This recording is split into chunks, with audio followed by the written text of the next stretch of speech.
and this is it. It's the ROMELLO Marcellus show. The fly uncle you always wish you had. Bring them out. Here to give you every aspect of game from a real player's perspective. It's the biggest boss from business, entertainment, love, and life. Had to find my inner power. To fashion, etiquette, and current events. Major show alert. All to enhance the happiness already inside you. Today is about the power of you. Check it out. You're now rocking with the best.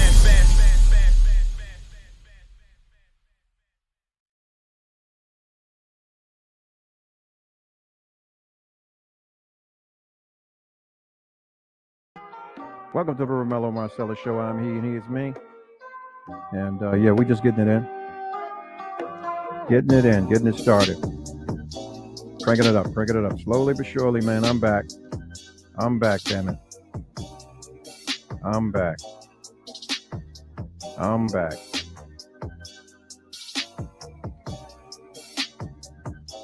Let some people get in the room. I'm doing what I need to do. Give me 1 second. Okay, says I am over there. All right. What's up? I need to come back.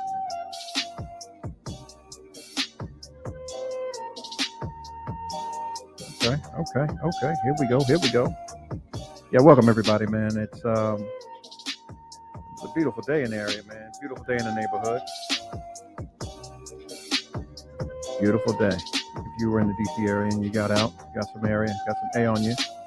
Yeah. Anyway, welcome to the ROMELLO Marcellus show. Cheers to you. It's happy hour. The extended version. Yeah, tonight, man, we're going to talk about something. I think, man, I wanted to change the pace, from all of the harsh stuff. I want to talk about love, man. Us loving on each other. Us getting it right finally. Having an understanding of what it is we need to be doing for one another. Can you hear me? Is the music proper? Can you hear me? If you can hear me, throw a thumbs up. Let me know you can hear me. Let me know I'm clear. I'm coming through clear. Shout out to all my with exceptional taste folks, man. All my wet fam. You know who you are. Yeah. Okay, cool. You can hear me. Good. Look, as we embark on this, man, I want to take a moment to shout out all of the couples, all of the husbands and wives, who have actually in our day and time battled through all of the petty issues that come about throughout the day or throughout their lives, man, and really invest in one another. None of us are perfect, but I want to shout you out, man. Tonight's topic, man, we're talking about the things that need to happen in our relationships as people of color, as our black folk. We're suffering, y'all. This is the topic. Top 10 intimacy needs in a relationship. We're at a serious crossroads, and we have been for some time. Do you know that black women are the only group that has a higher divorce rate than the marriage rate across the board? We're talking about 17.3% or 17.3 marriages per 1,000 of unmarried black women. That says a lot, man.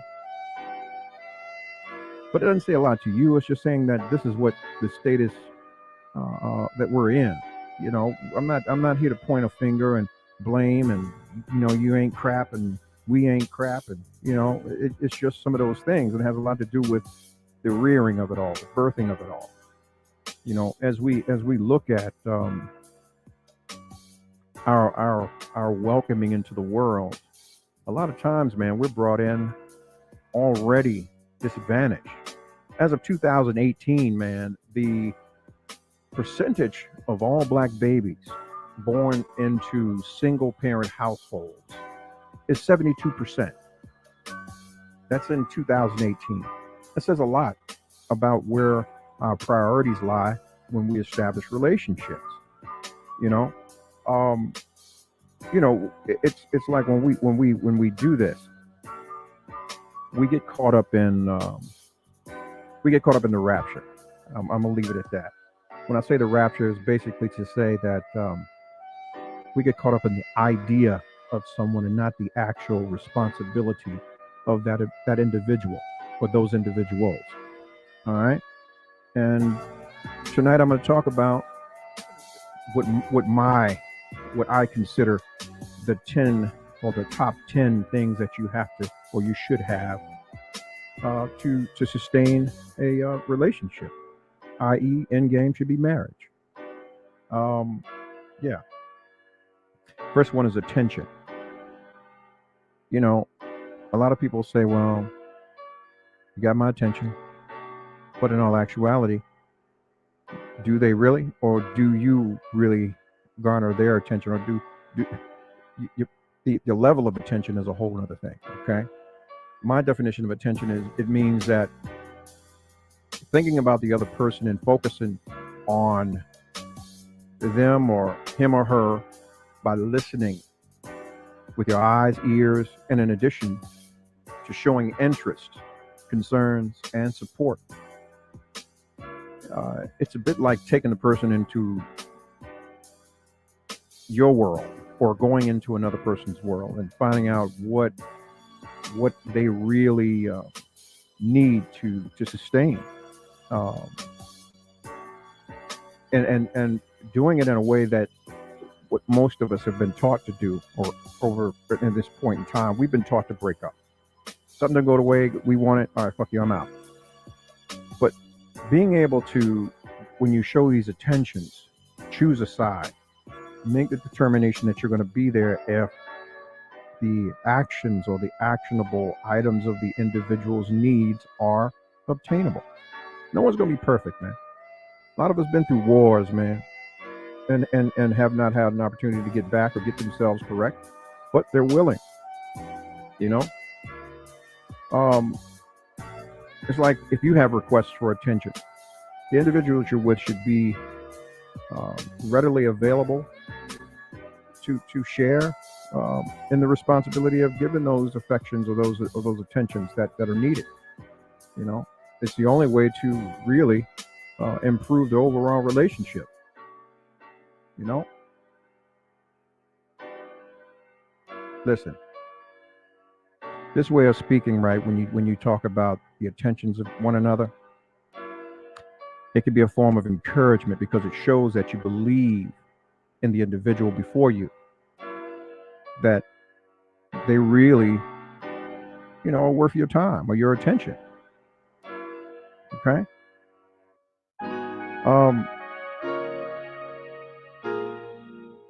Number 2, acceptance.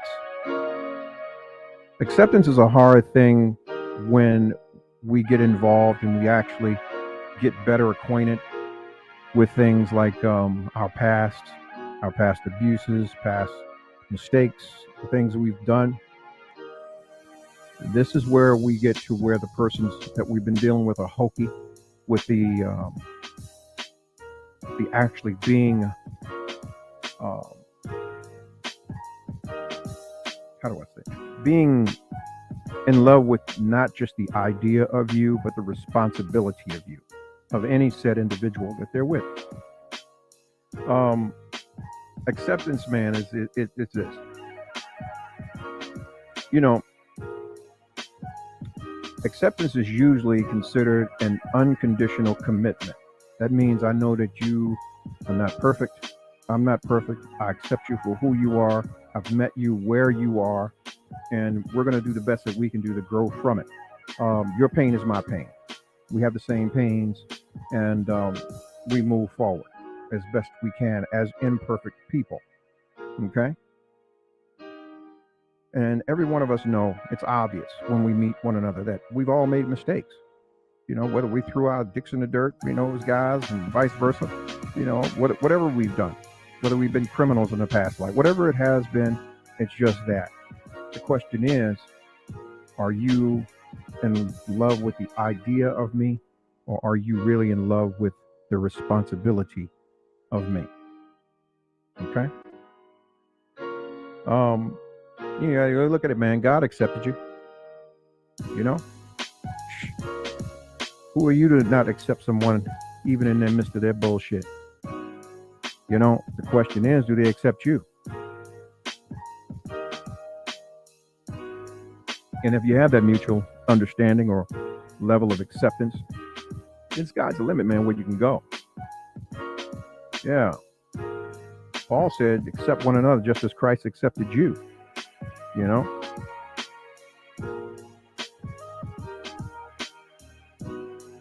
Thirdly, man, a lot of us miss this.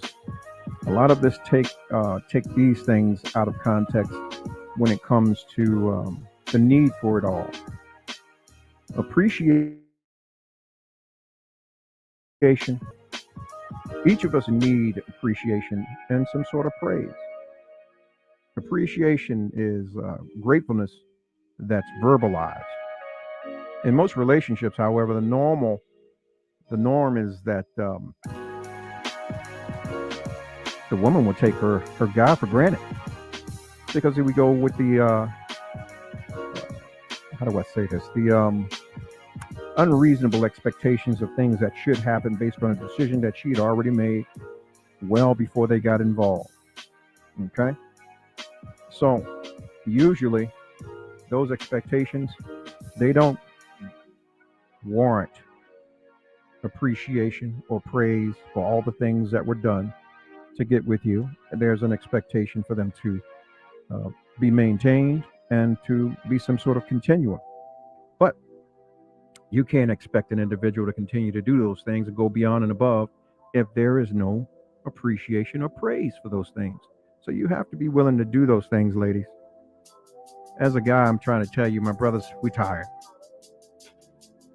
We want our praise. We want our roses. We want all that stuff. We want to give you. We want to continue to give you too. But those things have to happen. Okay? I'll tell you what. While you're sitting there, make a list. If you got somebody, make a list of all the positive things that the individual has done for you. And I'm saying down the line, being honest with yourself. No one's got to see this list but you. Make a list of all of the positive things that this individual or the individuals have done for you, down to accepting your omissions or direct bold-faced or your flagrant disrespects, your disregards, your inconsiderate, your inconsistent natures that have happened in times, because we do that. We're not perfect. We all have those times where we feel that we should focus on ourselves a little more and we neglect our relationship. It happens. So write that list down. All of the positive things that have been accepted by the individuals that you're with, and then go down the other side and say, well, where the negatives are. Okay? Has the person been accepting of me and who I am? Have they given me the appreciation or the praises that I require in this relationship? Have they shown me, or are they giving me the attention, or have they given me the attention, but I haven't given them, or have not been willing to give them, or been the best person to acknowledge them through praise and appreciations? Yeah, because that happens through the expectations. That's where we go when we deal with the ideas as opposed to the responsibility. When we get involved, man, we have to understand that we are responsible for one another. When we choose a side, win, lose, or draw. If it's you and that person. Win, lose, or draw. You know, I have some ladies, man, that I have polled over the last couple of months, and I just general conversation and reference to, you know, guys and what they earn and provision in life and what they can make. Ladies, I will tell you this, please, you can't say that you want a man and you have a singular thought process about what he makes or what he brings to the table. Because when we look at a table, it's everybody's table once you decide to sit at the table together. So 40 plus your 40 becomes 80. I mean, unless my math's off. So it's what y'all got, not what he got. All right? And that goes back to what I said, and I just touched on it before, with the acceptance piece. The acceptance piece is very, very, very, very, very, very serious. And you got to appreciate that man. You got to show him. And fellas, continue to appreciate your woman. You went after her, you chased her down, you got her the roses, you took her to dinner, you did all that. Keep doing it. Yeah, at some point it'll pay off. It'll pay off at some point. You gotta ask yourself, man, when we seen our grandparents and so on and so forth, man, what did we really get from them? A lot of times, man, we may have known it was beef in the house, but we never saw the beef. You know, we we may have known that hell they may have been going through something financial or anything else, physical ailments, but they never let on with us or allowed us those spaces. And it has a lot to do with the dignity that those uh, carried in their relationships or their marriage, you know.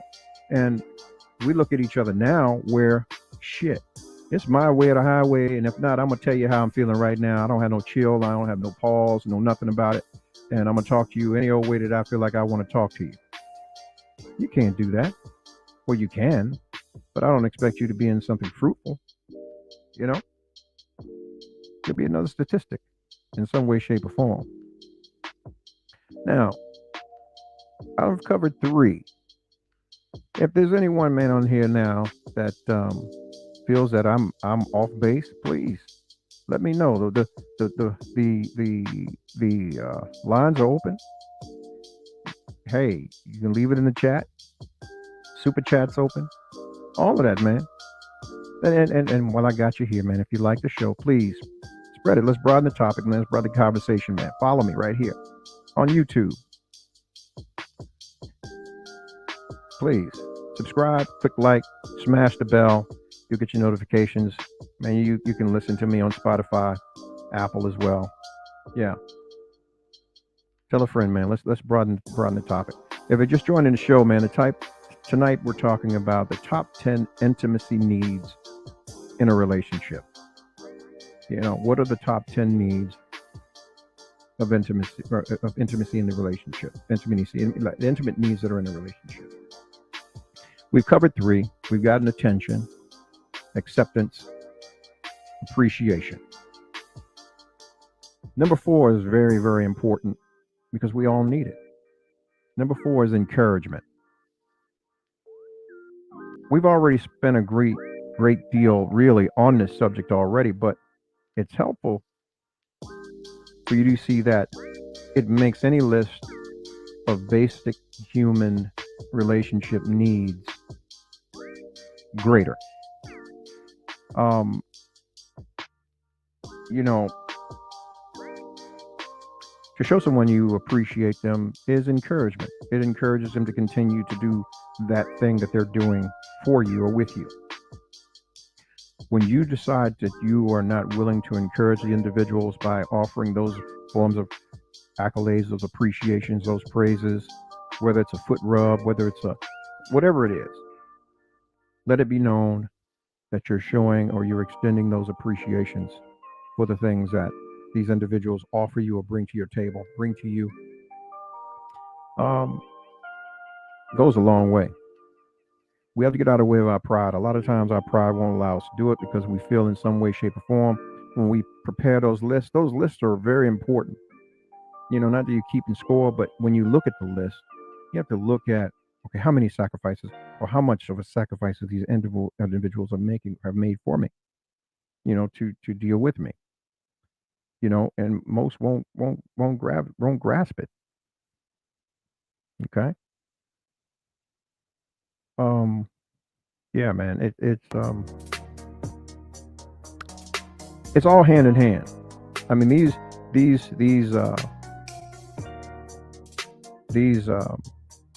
sub I guess sub entries to the intimate aspect of a relationship to strengthen your relationship.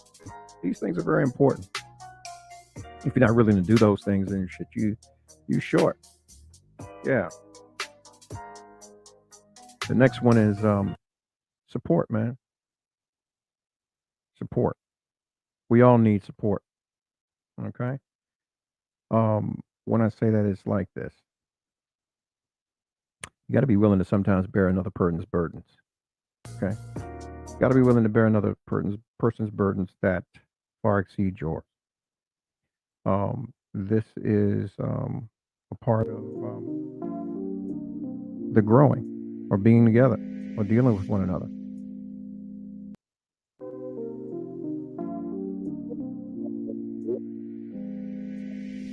Their end game is that they by their goddamn selves and wondering why.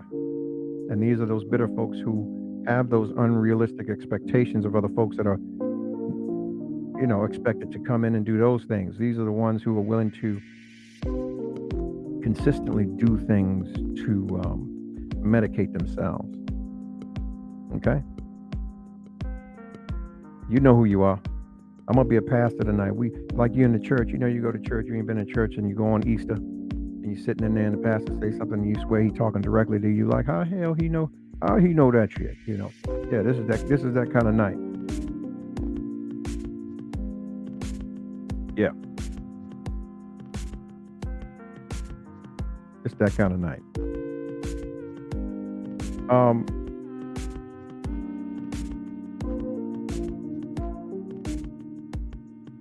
Hang on one second. Support.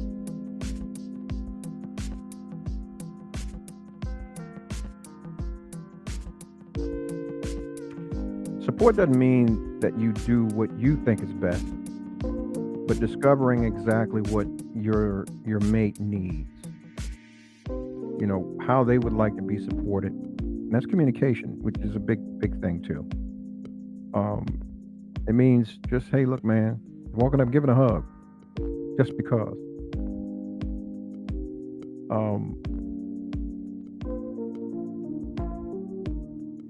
A lot of things that we choose or we think we have to do daily, sometimes, man, it takes that we need to kind of set aside and maybe spare 30 minutes to give some sort of devotion to the individuals that we're with, just to check in. Hey, you all right? What's really going on? Because if you're with someone, that whether they're themselves or not. A lot of times people, and I'll speak for us as men, a lot of times we may be battling with some things, whether it's finances, whether it's even health, whatever it may be. We won't come and tell you because of the pride in us. We feel that we have to bear those things, and we don't want to further burden you with the shit that we dealing with, that because you're already dealing with something, or things. So a lot of times we won't come and tell you. Okay? I say it all the time, and I've said it all the time on my show. I say it in real life. We as men, black men, we want some consideration from the women that we're with. You can keep your money. You can keep all that other shit. We don't care nothing about that. We don't even want to hear about it. What we make happen when it's time to make it happen, we'll make it happen. But what we want to be is considered. Here's an example. I'll tell you like this, brothers. If you're worrying about your, well, no, I'll say that later. I'm gonna come back to that. I'm gonna keep this conversation right here. Anyway, support, man. You got to give it in any way and every way that it is needed. Because if there's a duality and you've chosen a side, you want your teammate to be proper. How you gonna win a game if your teammate's not proper? Right? Yeah.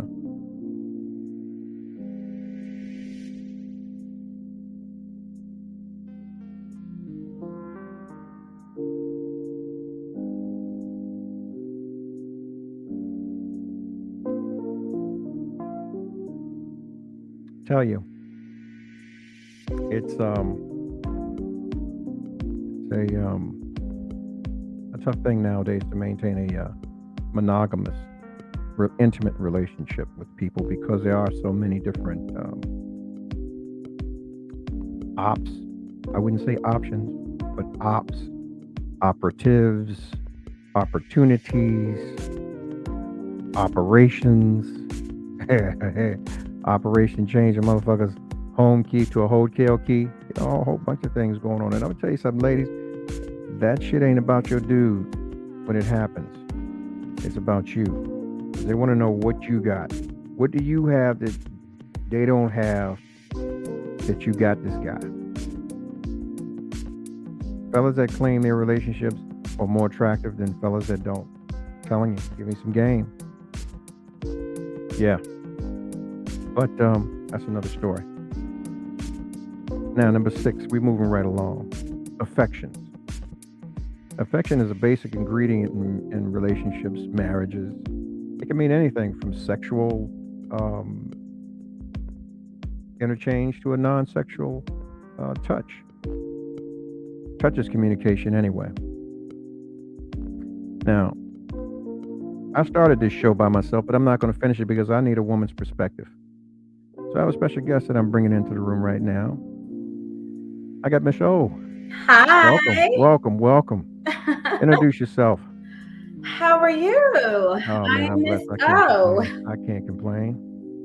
Can you see me okay? Wonderful. I see you perfect. We can hear you.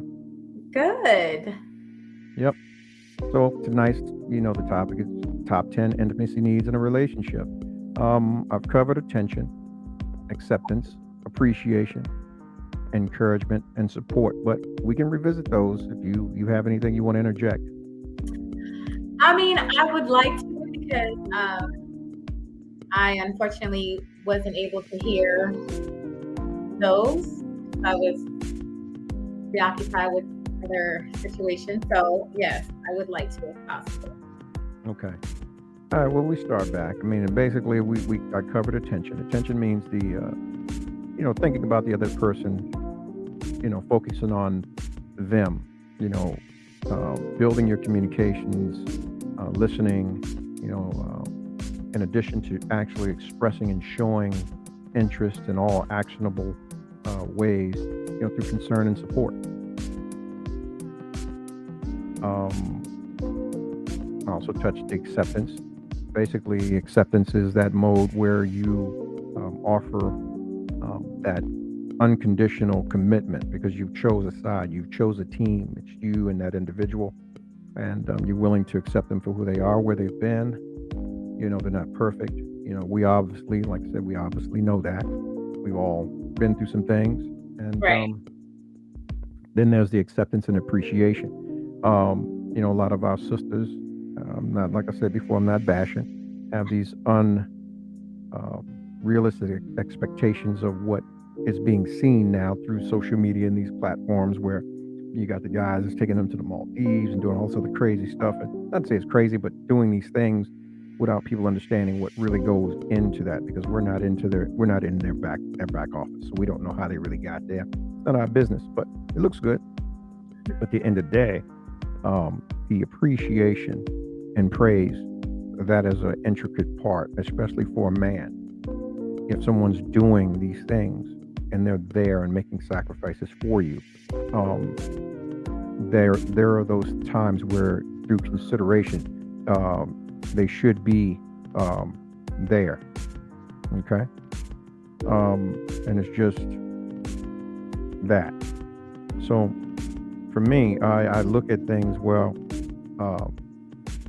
when you have a relationship, or as a man, the woman is like this glass. What you put into her, she'll become. I wasn't going to address it earlier, but I'll address it now. Fellas, if you got a woman, make love to her mind, and you won't have any issues or worries by still applying or doing the things that you did to get her, to maintain her. I understand sometimes there's going to be some trying times where you want to let off the gas. It's cool to breathe, but you still have to deal with the very things that I discussed here: the attention, the acceptance, the praise, and the appreciation. It has to go hand in hand from you, because you are the stronger vessel. But don't be nobody's fool at the same time. So I agree. I totally agree. So the first one that you touched on was it appreciation or was it acceptance? it was attention. Attention, yes. Mm-hmm. I think that attention is very important, because a lot of times when people get into relationships and, like you said, they've been in relationships for a while and they feel like they actually have their mate, so to say, they tend to not give as much attention as they did before, because they feel like, oh, I have her or I have him, so I don't have to continue to, do the things that I did to get this person. However, I feel like it's even more important to continuously step your game up. When I look at it from my perspective, I don't necessarily look to do the things that I did before. I look to be better. I look to find even newer ways and even better ways to continue to appease my mate and be there and show up for my mate. So I think that is so important. I also think that when it comes down to appreciation, is there a way to turn the music down slightly? There we go. Okay, thank you. When it comes down to appreciation, I think that is so important, because I feel like there is this stigma that the man, of course, because it's always been known, the man is the provider. So because he's always been considered the provider, he can take care of the family, he can give, he can show up for his woman and all those things. And a lot of women look at it like that's his job. That's what he's supposed to do.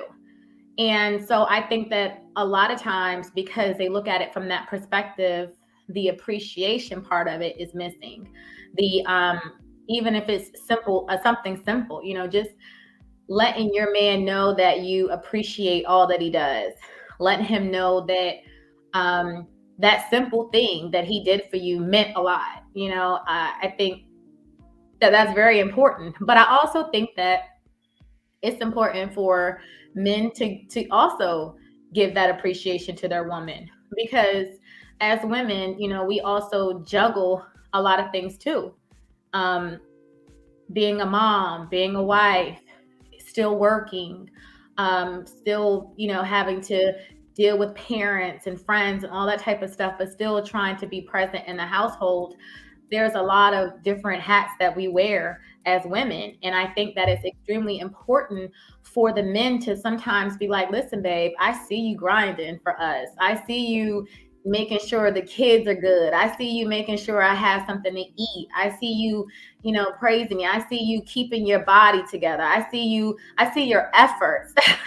Cause sometimes that's all we need to keep going. And when we feel like our man is not seeing or even acknowledging all that we do, sometimes it makes it a little harder for us, because we feel unappreciated as well.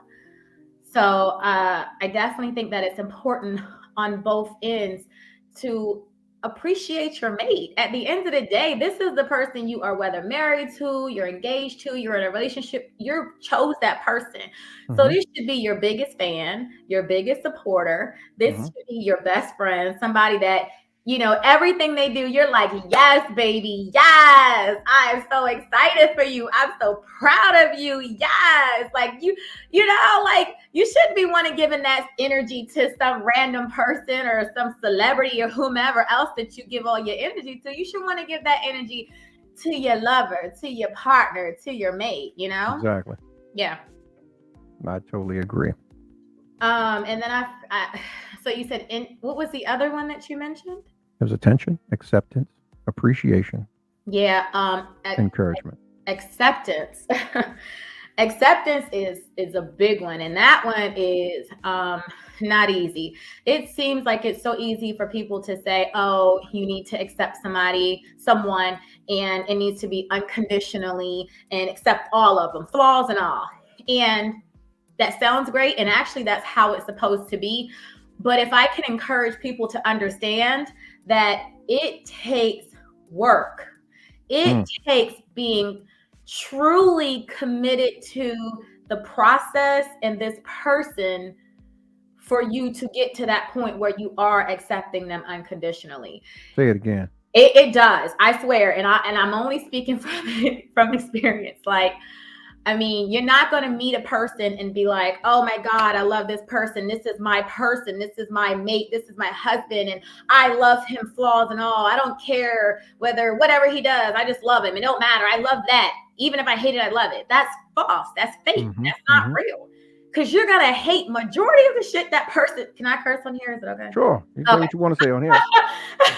You're gonna hate a lot of shit that person does. Trust me. Like it's gonna be a time where you're gonna be like, oh my God, would you please chew with your mouth closed? Like, it's gonna be like simple shit, you know. But when you are committed to the person and you're committed to working on the issues that you guys have and fighting for the relationship and fighting on the issues instead of fighting each other, you're gonna see that majority of those issues aren't big issues. They're just your nuances that you have, and you're gonna be able to actually see this person for the good. You're gonna see all the great aspects of them, all the great things they bring to the relationship. Now, if you don't see those things, and all you see is a lot of shit that get on your nerves, then this might not be your person. Yeah.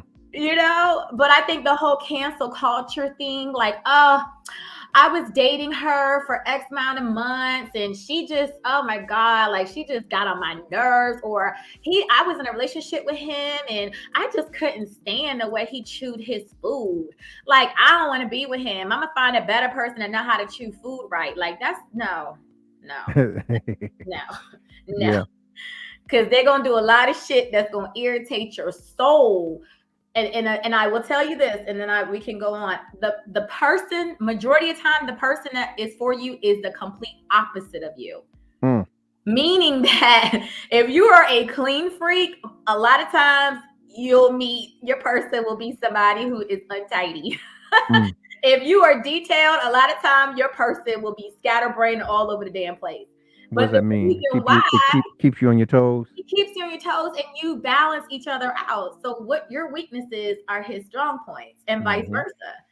But if we don't look at it from that perspective, we're like, oh, I can't deal with this. He's messy. I like a clean person. I'm clean and da-da-da. But if these aren't deal breakers for you, when you actually look at them and you look at what they bring to you, a lot of times you'll realize, oh, this person literally has the things that I need. Like, where they're strong, I'm weak. Yeah. I tell you, a lot of us, we don't have that that sensory depth perception to get past our own personal bullshit to see that. We are constantly, how do I say it? We have bald front yards. We got a water jug in hand. We got seed, but we want to always look across the street. Oh, yeah. Beyond somebody else's gate. And the grass is not always greener over there because we don't know whether that's real grass or sod. Right. You better get to planting your seeds and watering it and grow your shit and then gate it up the way you need to gate it up. And you also, something else that's very important too that I've learned in my relationship is that you have to really learn how your partner feels love. Because I can feel loved by somebody buying me gifts or someone spending a lot of time with me. And because that's how I feel loved, majority of times, that's how I'm going to love someone. That's how I'm going to try to love them. Meaning, like, if I like gifts and I like spending time with somebody, more than likely I would buy him gifts. I would try to spend as much time. But that might not even be the way he feels loved. He might feel loved when you cook for him, or when you help him with his clothes, or he might feel loved when you give him words of affirmation, or you tell him, babe, I'm really proud of you, or what you did for me made me feel really happy. I really appreciate that. So I think it's so important, because if you are trying to love your partner the way that you feel loved, but they don't feel that loved, then there could easily be a disconnect. Yeah, always. But what about the individuals that fall in love with the idea of an individual as opposed to the responsibility of the individual?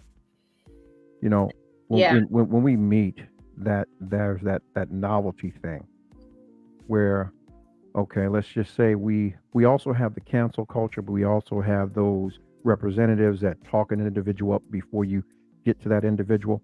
So we have this perception and idea of what this individual is like before we experience them ourselves. Oh And yeah. then we get there and it's something totally different. And a lot of times before we realize it, the damages are already done. Mhm. Even through the expression, like Super Dan, welcome, hey, brother, knowing our love languages, we should be willing to express those things. And I say it all the time in imparting on the show. People need to see how you love on you. Mhm. If you can express your love languages to yourself, then how can you accept any or expect anyone else to invest that in or impart that in you if you're not doing it for yourself? And that's really a big thing too. It comes down to the acceptance. I need to be able to accept the fact that shit, you go get your hair done every week or your nails done every week, and there's shit you do for you every week. And if I'm coming into the picture, then okay, there's some things that I'm gonna need to be able to get with, and vice versa, to make sure that these things are still there and they exceed what's already been there. If I'm there, I need to be a an enhancement and not a hindrance, and Oh that works yeah. both ways. Oh yeah, 100%.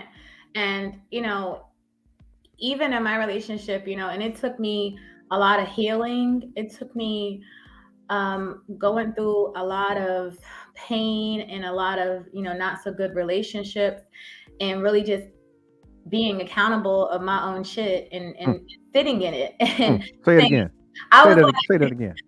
like it took me really being accountable and be like, okay, Omika, it cannot just be all these men are jacked up. Like, you are the common denominator of this shit. So Mm, apparently, some of this is you. So you got to get your shit together. And when I got tired of my own self, that's when I sat down for a while and I did the work. And even in my relationship now, like, I love him, so very much, but I still put myself first, and I still want him to put himself first.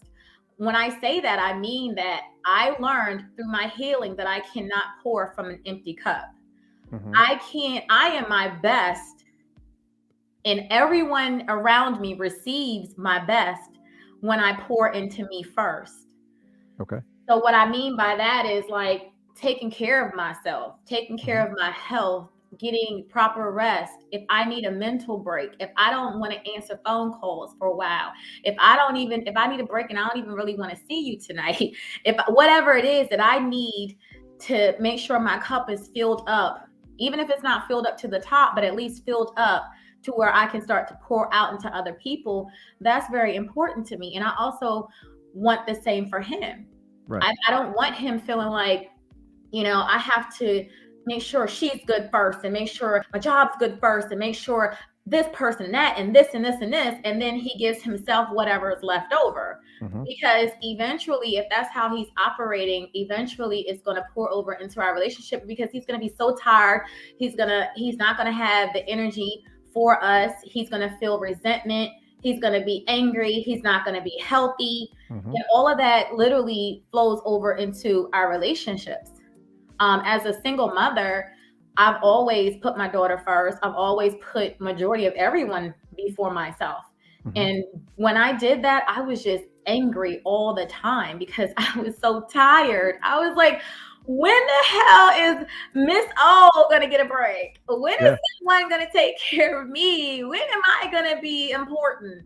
Mhm. But it's your responsibility to do that. And when you put yourself first, then every other relationship in your life blossoms. Yes, burnout builds resentment. You're right, Amira. It does. It builds resentment, and you will be mad at everyone. And they're getting please get out my face. What you want? What? Mhm. And they get that attitude that they say, Black women have the attitude. But a lot of times, a lot of us are burnt out and tired, baby. We just tired. Yeah, I get it. But aside from that, even going into the acceptance piece, you know, the consideration is that that component that is a part of the acceptance. I have to consider where you've been. I have to consider the things that you deal with daily, but also have to consider my things. Mm-hmm. And a lot of us, we hang our hats on different shit. And a lot of us excuses. A lot of us let me just say this. We ain't fighting no damn demons. A lot of y'all, a lot of us, we're facing or fighting accountability and responsibility for our own shit. We made mistakes and we're still making those mistakes. And we move. Give me an example. Here's a question, and I'm going to pose this to you, and I want you to kind of marinate on it before you answer. We'll move on and come back if you need to. Let's just say you were involved in your relationship and you begin to cheat on somebody or cheat on your spouse or your situation or your whatever. Then you leave your situation and you go get with the other individual. How is that ever going to work? That's never going to work because of how you got there. There will always be that discourse of distrust. The acceptance of the fact that you stepped into your situation will never garner the fact that the very last need will never be met. Respect. I'll never respect you. I'll never trust you. Because you were willing to do that with me, with another, I'll always have that short nose look at you. I can't see past it. So when we talk about acceptance, yeah, we accepted the situation for what it is, and that's all it will ever be. When it goes from that back to the appreciation, what are we really appreciating? Because all the things that we're doing, it's hollow. And I'm just, being like in a bizarre world, and how people do things because you're already in something that's potentially fruitful. When if you went back and you started at the top of these 10 and began over, because see, when you fall, you should go back because you missed a step, go back and get that step, deal with the attention, the acceptance, the appreciation, the encouragement, the support, and in all those things, having empathy and not apathy. Because your actions will govern the apathy that exists in you for the individuals that you, quote unquote, fell in love with the idea, not the responsibility of, which puts us back into the position where, as I just said, most of us are not fighting demons. We're fighting accountability and responsibility. Being accountable for yourself, as you said, that sometimes you need that moment to be the best you can be so you can be a better you for everybody else. If you're not willing to do that and get yourself together and deal with your disciplines, you'll always fall short and feel that someone owes you something. You won't be that considerate individual. You're carrying that other stress and that burdens of the other individual that you're with, or you feel that way. And that's really not the truth either. No, I mean, I totally agree with that, but I definitely agree with what you're saying as far as a lot of people aren't fighting demons, but I do feel as though a lot of us are grown ass kids running around here with a bunch of childhood traumas that we haven't healed from. I mean, like, whether we want to acknowledge that or talk about it, but until you have healed from some childhood traumas, adulthood traumas, things that have happened to you, you're gonna, a lot of times you're gonna create those same type of patterns just with different people. Like when I wrote in my book and I talked about how not like my father being in my life, but not being in my life the way that I wanted him to be in my life, to give me the attention that I needed and desired. I looked for that. I searched for that in majority of my relationships. Like, that's what I wanted. Like, I wanted that daddy attention. And until, it wasn't even about taking accountability. It was like, until I really realized that I had to heal from that. Because honestly, when I was going through those things, I didn't even think about it was something that was connected to my childhood. I didn't think that. I just thought I was a grown-ass woman trying to figure out this thing called love, called life, called relationships, or whatever. And because I hadn't, really grown up, I was just blaming everyone else. Oh, well, I just got to find a better one. He just wasn't the one, or he was whack, or he was this, or he was bum-ass dude, whatever. I kept blaming everyone else because I had never made the connection that, hey, you swept a lot of shit under the rug. A lot of things that happened to you. Yes, exactly. Toy, and you definitely have to, you should be working on and through your past traumas and hurts. It's so important because, like, I am engaged now, but it took me to work through those traumas and hurt. It took me to stop dating for years for me to really be able to heal from the stuff that I went through, because I mean, like, I just kept dealing with the same dudes, but they were just a different person, but it was the same exactly.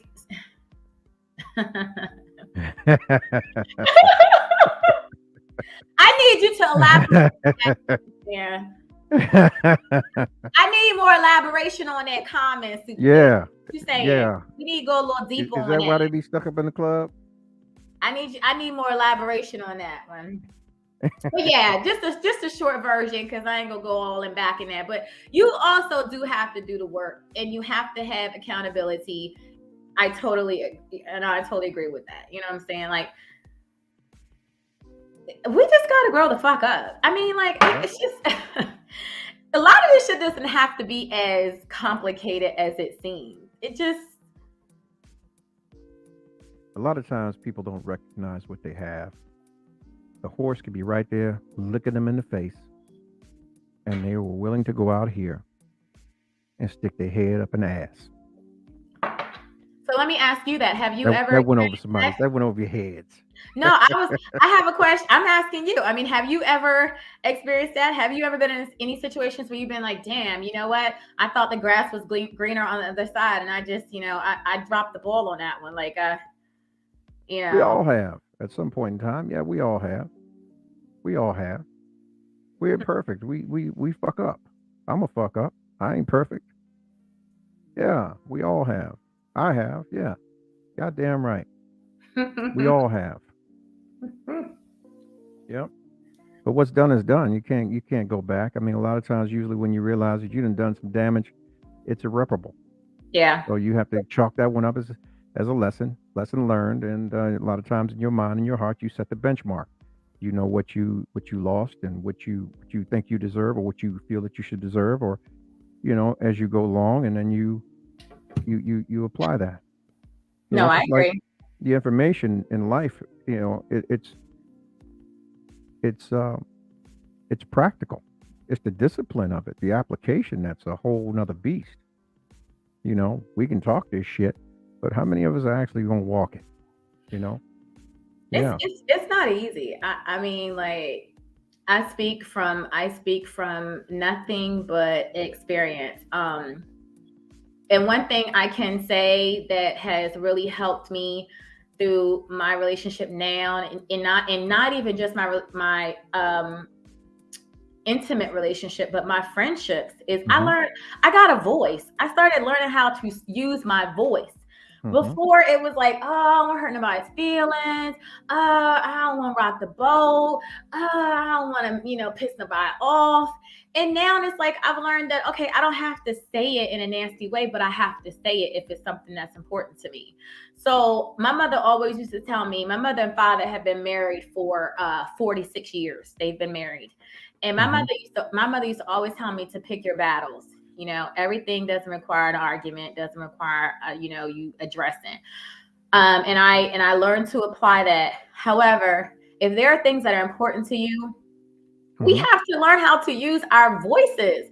Like, I mean, on the beginning of my relationship, like, we had those hard ass arguments. We had those hard ass conversations, because I had to be able to say, look, I'm not fit. That thing you did, or I wasn't feeling that, or I need more of this because this isn't working, or whatever the case is. And I've always been willing to say, hey, if this is not what you want, or it doesn't feel or look like what you want, I respect you, and I'm giving you the opportunity to possibly, find what it is that you want. However, these are the things that are very important to me.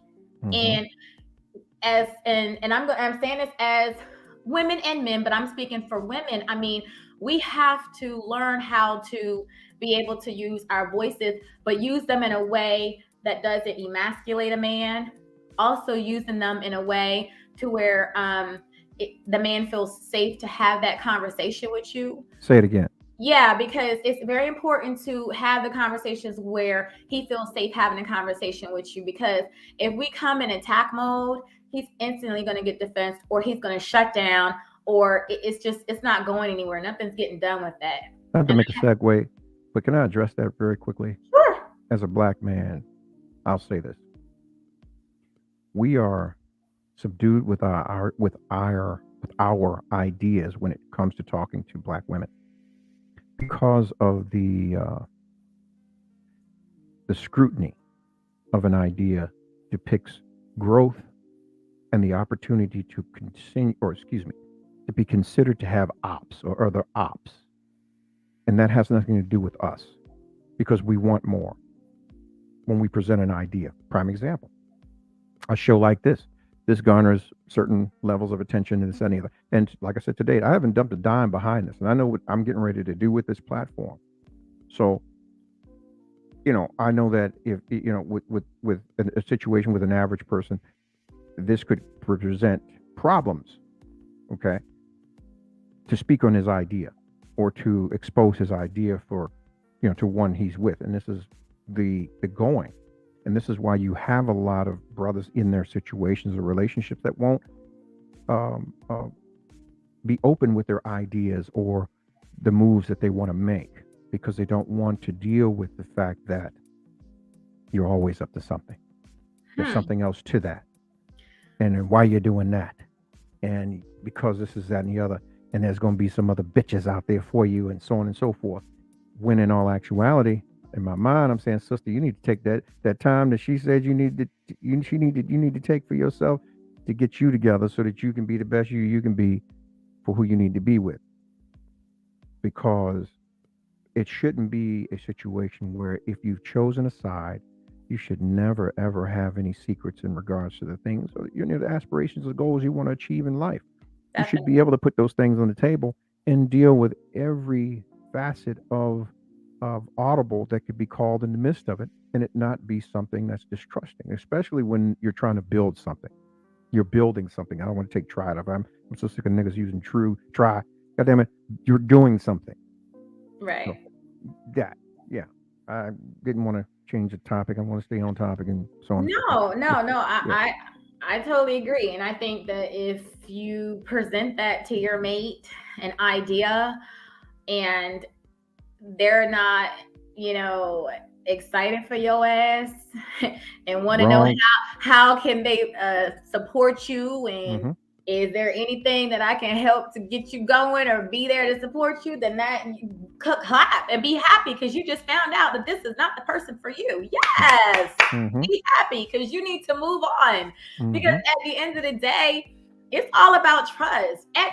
Look, if a person wants to be with somebody else or cheat on you, they can do that shit in their living room, in their bedroom, wherever. They don't have to have an idea. They don't have to start a podcast or do whatever to go out here and cheat on you. So that's a them thing, not a you thing.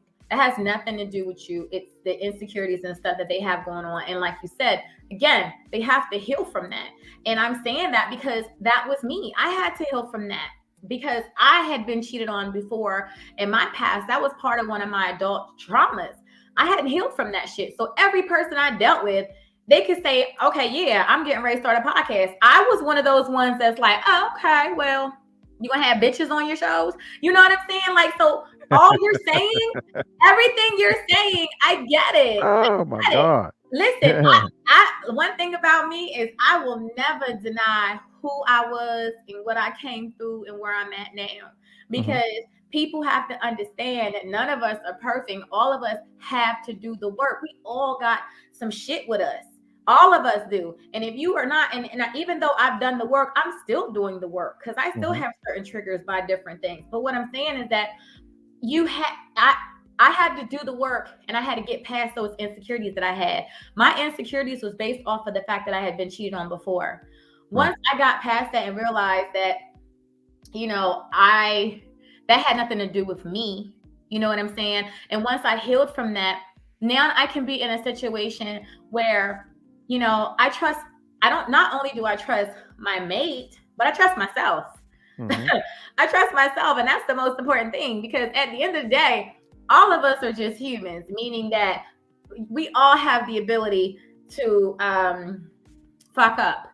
We Yep. all have the ability. I don't give a damn how much you think your man, your woman, anyone is perfect, your mama, your anybody. You could think anyone is perfect and they could never do certain things. We all know someone where you're like, damn, I would have never thought You blah, better say blah, it. blah, blah, blah. And Because it don't take long to do nothing that you it set just your mind to do. doesn't. It You just just pull up doesn't. and rip it out and do it and move on. It happens. And there's so many levels to it's so many levels to cheating, and it's also cheating is subjected to what you feel cheating is. Some women or some men think that having a conversation with the opposite sex is cheating. Yeah. Some, Well, you know what I'm I can only speak saying? for me. I mean, as privy as my life been, God has been good and merciful. And I mean, forgive me, Lord. I know I have a lot of, I've seen and witnessed a whole lot of that as being that guy on the outside and looking in him like, God damn, hey, don't forget your ring. You need to, all of that shit. And it's like, wow, even now, I truly believe that there are people that can be faithful Oh and yeah. monogamous to their relationships Oh yeah. if you have the components to do so. But you know, what they say. There's a my God, I didn't even get to bring him on the show last summer, and he has. I'm gonna get him. He is the career side dude. There's a clip he did, and it was basically, look, the side chick rolled up and said, "Hey, I finally got rid of dude," and he was like, "Yeah, that's good. He was doing you so wrong." And she said, "Well, I could be with you now." And he's like, "Who is you?" He sound exotic, And she was like, "No, you." He was like, "No, I'm side dude for life. I like mine. I don't need no promotion because that requires a whole lot of stuff, some attention, the actual you time, and the this, that, Yeah. and the other." And at the end of it, the caveat was like, "Yo, well, you cheat. I know you do, and no, I'm good." And that was the end of that conversation. But there's a lot of that goes on out here, and it's Oh like, well, yeah. damn, if you're beyond 35 years old and you still fucking up and playing these games, there's something wrong with you. You need help. I You mean, need I agree. you need personal and mental help, because if you have not been in the position that you have reached at 35 years old to choose a side and be on a side and be comfortable with who you are wherever you are, life is not good for you. But I also feel like a lot of people get into relationships for different reasons, and a lot of times those reasons aren't valid reasons. Like some people get married, they're not even ready for marriage. They get married because the person got pregnant. They get married because they need a place to stay. They get Hmm. all that type of shit. So when you're doing those type of things and you're not doing it for the right reasons, eventually you're gonna get to the point where you're like, damn, I'm married to this person, but I'm not even attracted to this person. Say it again. I don't even want to be with this person, and I'm just in this shit, and I'm like, Ah! but if I divorce them, I got a place to stay, like Oh wow. yes. And then Yeah. people staying with them, but then they stay, and then they're like, well, I'm gonna just have me a little side piece or something, like that's just. Yeah. But you got to be careful out here, man, because shit, age is still real.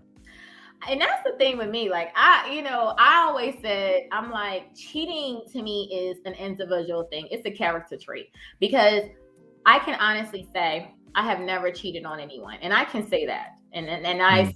I 100% say that faithfully. And the Hmm. reason why is because I would have so much guilt because I would feel like I have completely ruined something that's pure to me in my eyes. I don't know what the hell he might have done, but in my eyes, our union was pure Hmm. until I now entertain someone else. How the hell do I go from entertaining, whether having sex, kissing someone else, whatever the else, with some other man, and then I'm supposed to go to my man and look him in his face and kiss him and have sex with him and pretend like I didn't just share energy and share sex or something with some other man. I don't know how the hell people do it. I literally would be like, babe, I just fucked another man. I know I'm sorry. Like I couldn't do it. I just. Well, there are people out here that fly that cold. Regardless of what their circumstances or scenarios are. I mean, I there are people, male and female, that fly that cold. That are that cool with that shit. They'll come home and eat a spaghetti dinner with your ass and Go lay up in Oh, the I bed and know. watch I fucking know. All in the Family like nothing ever happened, I've had it. And I've had it happen to yeah, me. So you're I like, know. God damn, nigga, I what know. the, yeah, and that I kind of shit know. warrants a whole different level of, I don't know, man. That's some serious Baby. Some reserve. be having whole other families and all kinds of stuff. And yeah, but that's why I said that's why I said, like, I feel like it's just an individual trait. It's a Hmm. characteristic. It's something. It's a you thing. Like when they say, oh, I've seen different things. Oh, well, as long as you fucking it right, as long as you cooking dinner, as long as you doing this and doing that, as long as you stay pretty, no, none of that shit matters. If that man or that woman wants to cheat on your ass, they're gonna do it. You Yeah. could be doing everything, killing yourself to make sure that you're doing everything in your mind to be there for your partner. Now, do you think if you're checking in with the individual dealing with certain aspects of attention, like paying attention, not just giving attention, but paying attention to the individual that you're with, can you get some signs that they're not stable, meaning they haven't really chose a side? I really do think you can, because the thing is that a lot of times we don't have like in my relationship, I like to what I call them checkpoints. Hmm.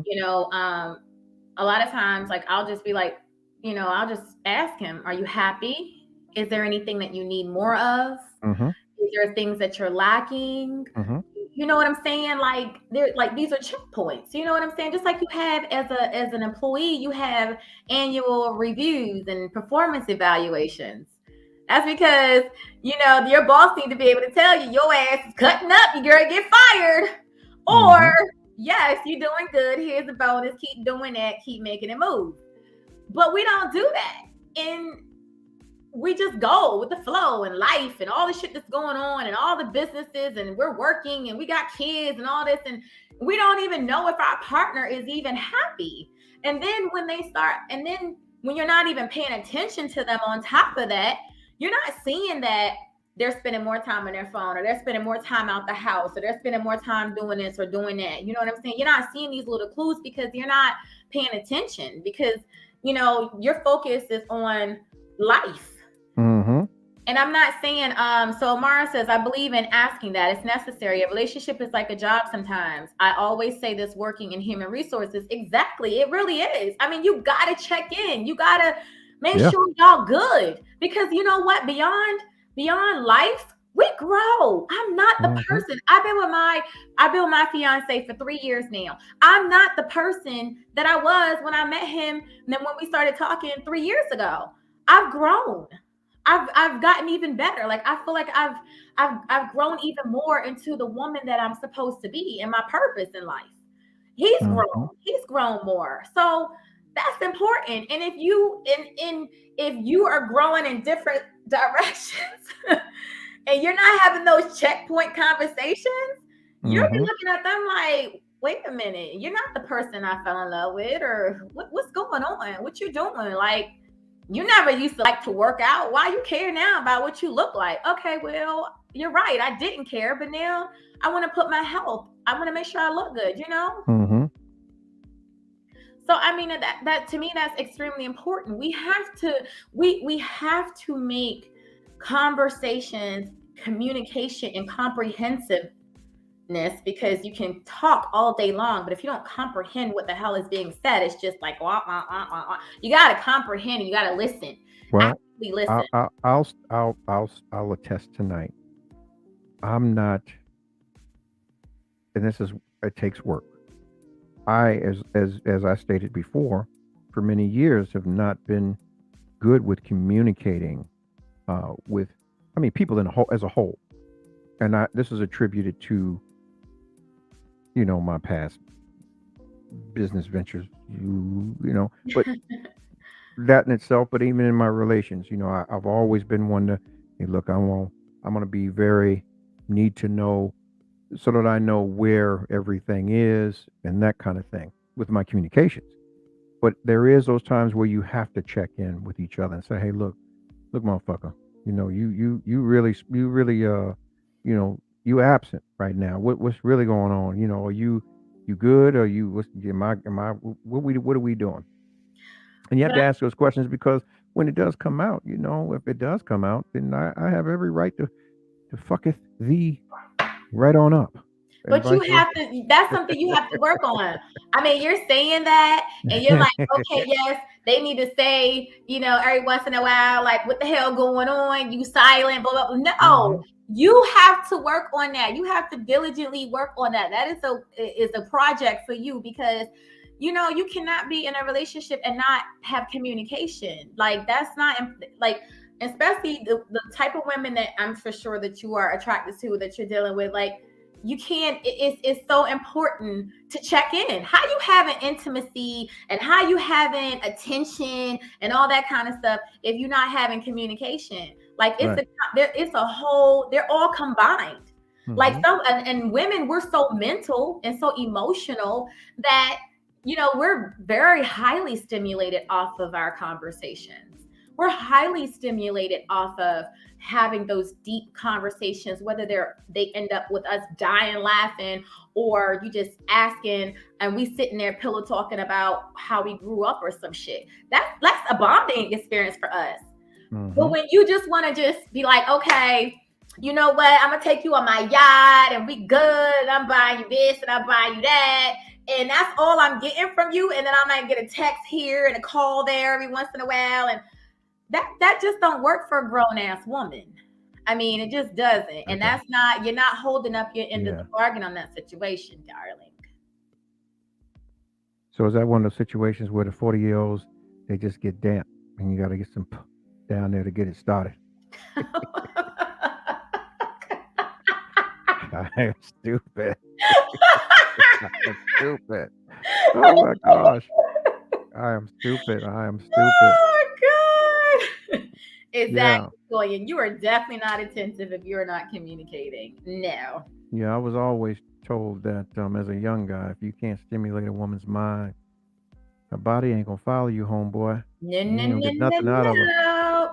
So No, you no, gotta you no. gotta be willing to do that. And if you got a concern whether she's moving around or doing something on you, that's your measure. If she's not intellectually stimulated by you no more, brother, you are just a body, Yep. and she has moved on. I wouldn't say would I say existentially? She has moved on. Oh God. Yeah, shit. Oh my God. That happens. I mean, we're talking about the 10 aspects of this intimacy that needs to be in a relationship. I mean, we got to where we at. We got to the appreciation, the affections, right? Have we gotten to affections yet with you, or did we get I encouragement think or we support? did. Okay. Yeah, I think. Did we get encouragement and support? Yeah, we did. We covered those things, I guess, in the midst of what we were talking about. Did we cover the affections? I Because don't know if we affection, that's a covered basic ingredient. I mean, it could be anything from sexual exchange, or it could be a non-sexual touch. It can be a touch in communication. There's a lot of things. The affection, touching generates, a whole bunch of scintillating and sensuous warmth. Just insecurity. Oh And yeah. and protecting the emotional aspects of us as humans that we crave. Patting, stroking, all that good stuff. Yeah, non-verbal messages. Whether we can be in a party and look across the room and you just like, and he know you right, and he can look across the room like, oh no, she ain't right. Hey, look, homeboy, I got to go. I'm gonna holler. That's I'm my cue. gonna I call got you. I'm gonna call you, and you just it ain't good, and you just got to go home. Yeah, that kind of thing. That comes with that. Yeah. I mean, listen, and affection is definitely so important, but you have, like, oh God, that's another thing, because you can be a highly affectionate person and then you end up with the person that's not affectionate. Mm-hmm. And this is what I'm saying as far as like how these relationships and shit go, because a lot of times, I don't know what the hell it is. I don't know what we're supposed to learn from these relationships, but a lot of times, and a lot of people that I know, it ends up that way. You got someone who is highly sexual, highly affectionate, and Mm-hmm. someone who is the complete opposite. On some bullshit. Oh, yes. Okay. So, I You mean, better get over there and but do it. again, affection is so important because, you have to have those, you have to feel connected to your partner. You Can I can give can I give communicate. you Can I give you some ladies some game as far as your guy? I'm You know listening. how it is when you want to be the apple of your guy's eye, right? You know, you Mhm. do all the little things you do. The guy want to be the apple of your eye too. If you're not giving him that, he's not going. Well, his energy flips to where there is an underlying insecurity Hmm. because in his mind, you're not checking for him. He's Mm. there to do a job, but in his inner self, he feels that you're looking beyond him physically. Mm. That will always play a portion or a part where it comes to where there's a level of distrust. I can't really go all in. I was always taught that when you are with somebody, they should be able to be with you anywhere in a million capacity room and a concert playing, and that individual is the only person you see and the only music you hear. If you can't do that, that person's not for you. Mm. If they don't give you butterflies when they come in the room, like, damn, that motherfucker's here. You know, goddamn, that's my motherfucker. That's my man. Nigga. You know, that's my woman. You know, that's what you giving off. They're not for you because that leaves too much space, too much room, and too much calamity to come into play where you have ops that can get in. Because now I'm looking across the street at the grass across the street. I know that, and in my mind, I know I saw the Home Depot truck come over there and put it down. So they didn't water that and grow it, and they just put it behind a nice, pretty gate. But I got this bald ass lawn over here. I got a whole big barn full of seed and hoes and picks and tractors and water, and I ain't watering or seeding or nothing. I just want to get over there to the side I because I mean, don't feel good in my house. I definitely agree with that. The only thing that I will say for people to be careful about is that whole butterfly thing. You know, do men think in those moments that he may be lacking in giving her what she needs, and a lot of times it's not strictly sexual. Well, there's two ways. Is that for me? Can you reiterate? Is that for me or is that just a broad question? Because I want to be sure that the question is answered properly. And let me just finish what I was saying real quick before you answer that. I mean, the thing with the whole butterflies, I think that's the reason why a lot of people be not even putting in the work in these relationships, because they expect to have instant attraction, Mm-hmm. like, oh my God, I'm supposed to feel all these butterflies. I'm supposed Mm-hmm. to feel like that shit is not real. That's some kitty fantasy on the television shit, real shit. I've seen it, I've experienced it. And a lot of times you have those type of situations and they be great and they be off the charts. And I mean, like top 10 flying through the window. And as high as they go up is as fast as they go back down. Because again, I mean, I'm not saying that you're not supposed to be attracted to your partner, and when you see your partner, Mm-hmm. you're like, damn, I'm gonna tear his ass up when I get home. I'm not saying Yeah. that. I'm just, Yeah. Like yeah, you're supposed to say it. I'm saying. Yeah. I'm not saying that. I'm saying that's what you want to say and think. But you're not always gonna have these butterflies in your stomach. Like, it's a, you know what the crazy part is?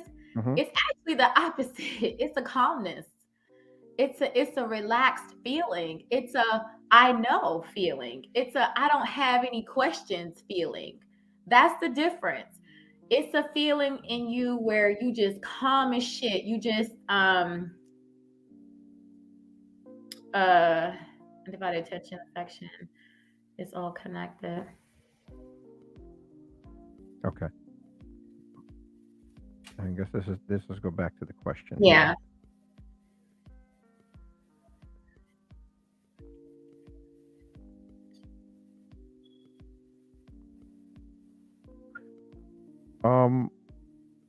If I could answer that, I mean, I'll get I can jump on it real quick and then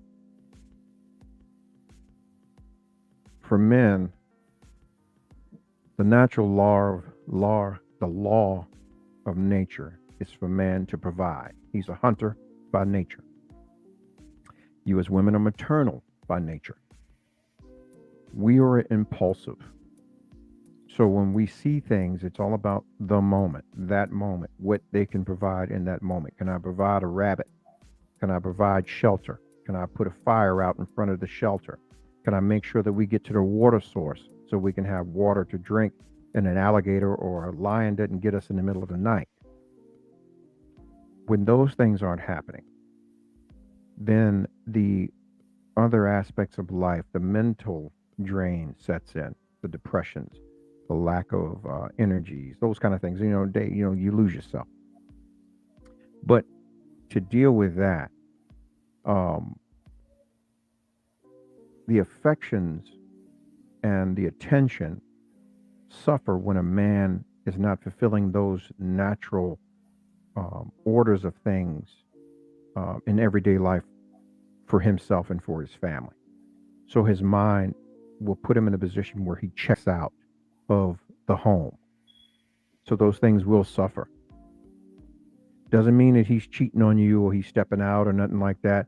That means that, he's fucked up right now and he's got to get it together. He's got to go and kill a gazelle or a fucking lion and come back with a bear coat and 50 pounds heavier because he jumped in the jungle with a knife and a compass and came back and got what he needed to get for his family and for himself, for his own dignity and his self-worth. If a man doesn't have self-worth, he doesn't have anything else. He's not able to offer you anything. Discipline is the key and the foundation to life for men. If they don't have it, their focus is off. There's nothing they can offer you other than being your son. And if you already have grown-ass sons, you don't need another one from somebody else. You don't need a surrogate grown-ass son. You hear me? Okay? So that basically would be that. Hang on. Just like your need for sex doesn't diminish, her need for affection doesn't diminish. Well, let me correct you there. If a man ain't got no money, a real man ain't got no money, he's not making provision, his ding ain't getting hard. Trust and believe me, he know there's a cost with that. And I'm gonna tell you something, he's not focused on that. Trust and believe me, if his pockets ain't right, he ain't thinking about that shit. He gotta get some money. He can't eat. And then this is the world we live in. And I'm not being, it may seem that I'm being shallow or for a lack of another term, my depth of perception may be off, but this is fact. If we're in a jungle, we all got to eat. I got to build a shelter. I got to keep us out of the cold, keep us out of the rain, that kind of shit. We have to build that thing. But if he's not able to put it on the table for you, no man worth his weight in gold is going to put his legs under the table and sit there and eat. Not going to happen. If there's food in the house, then the house eats. The man doesn't eat. He's not going to come in that house until he's able to bring a lion or gazelle or something in there to contribute to that house. He may even build a fire and leave the house, but that's just how it is. And everything else, it's going to suffer in some way. But see, I get that and I understand that and I respect that. However, when that suffers, your wife suffers, your partner suffers.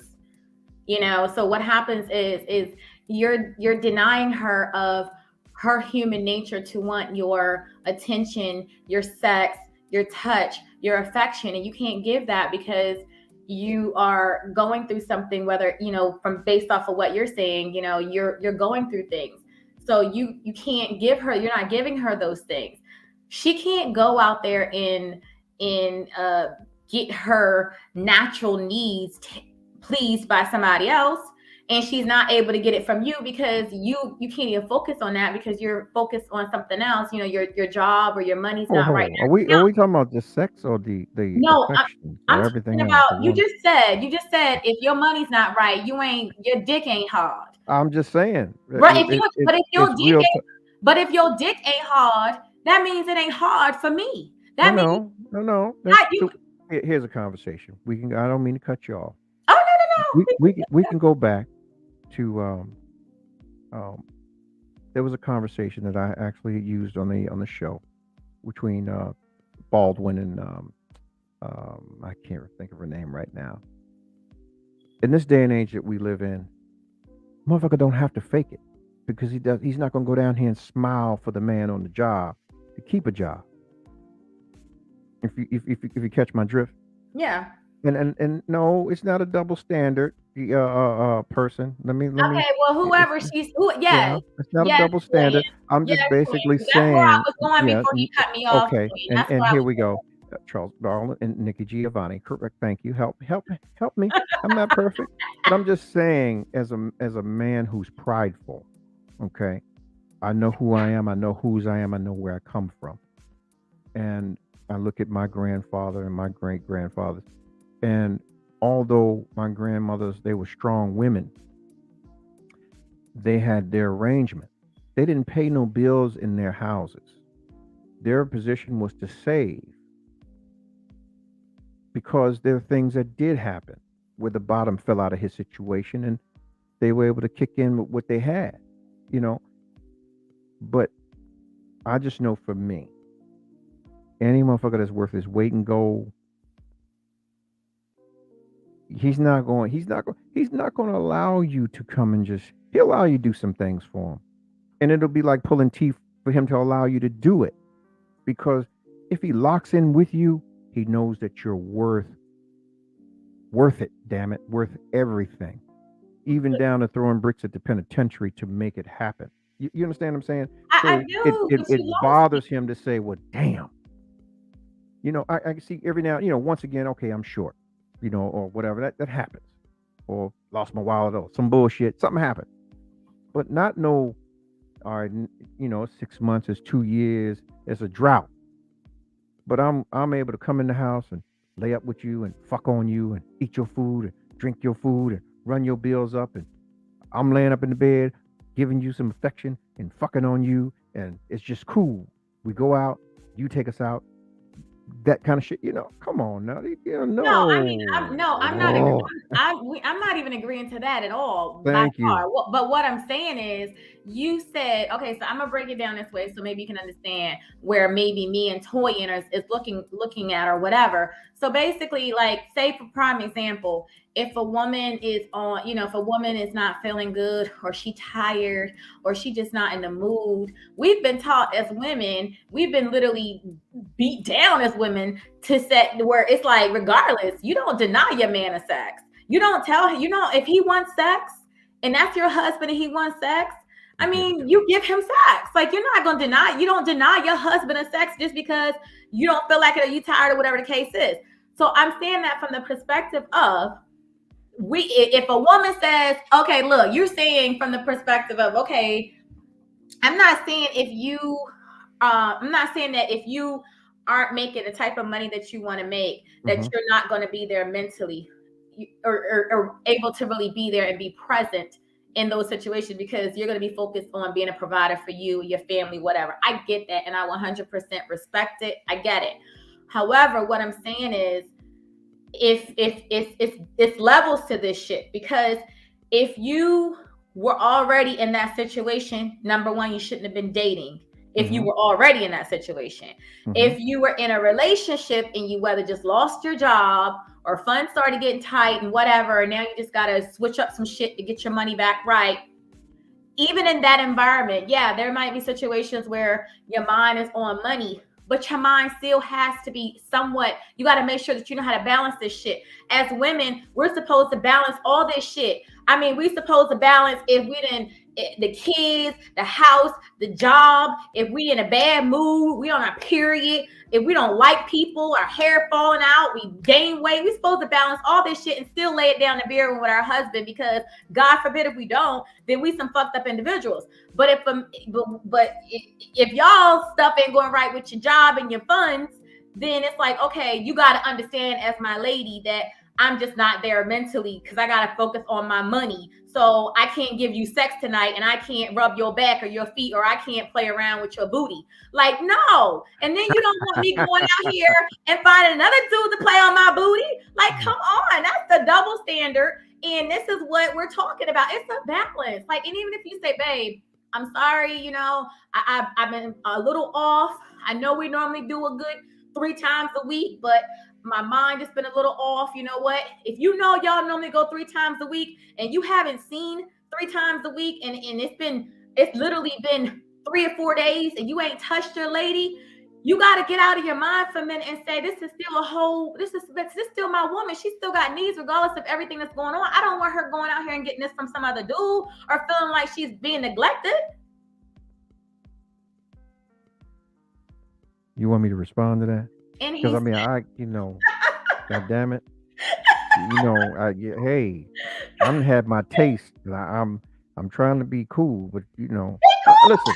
No. God damn it, look, fuck that. Look, God damn it. As black men and women, it don't go like that.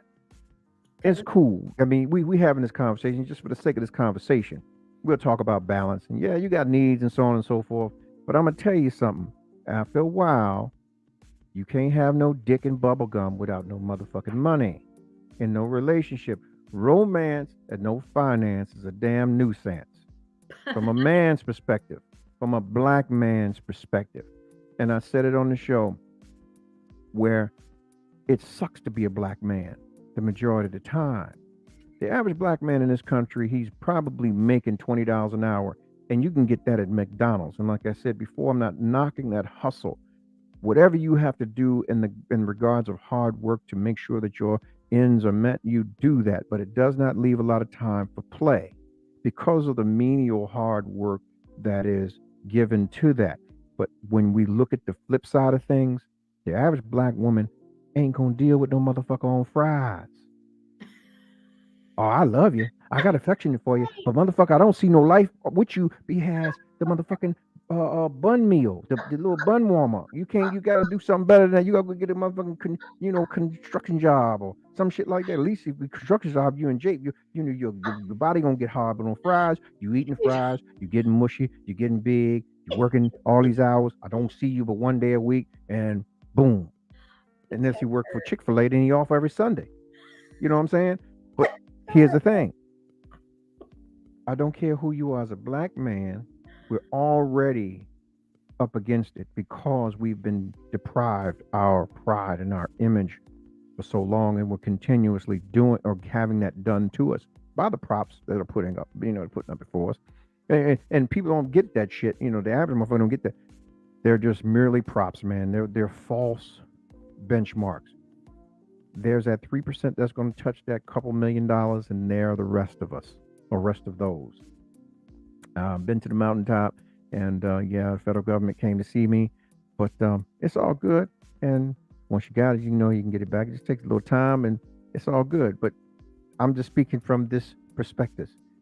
Those that have any gumption about them, they know that after a while it gets old. In the back of their mind, they're already in the position. They've got a beautiful woman who has brains, intellect.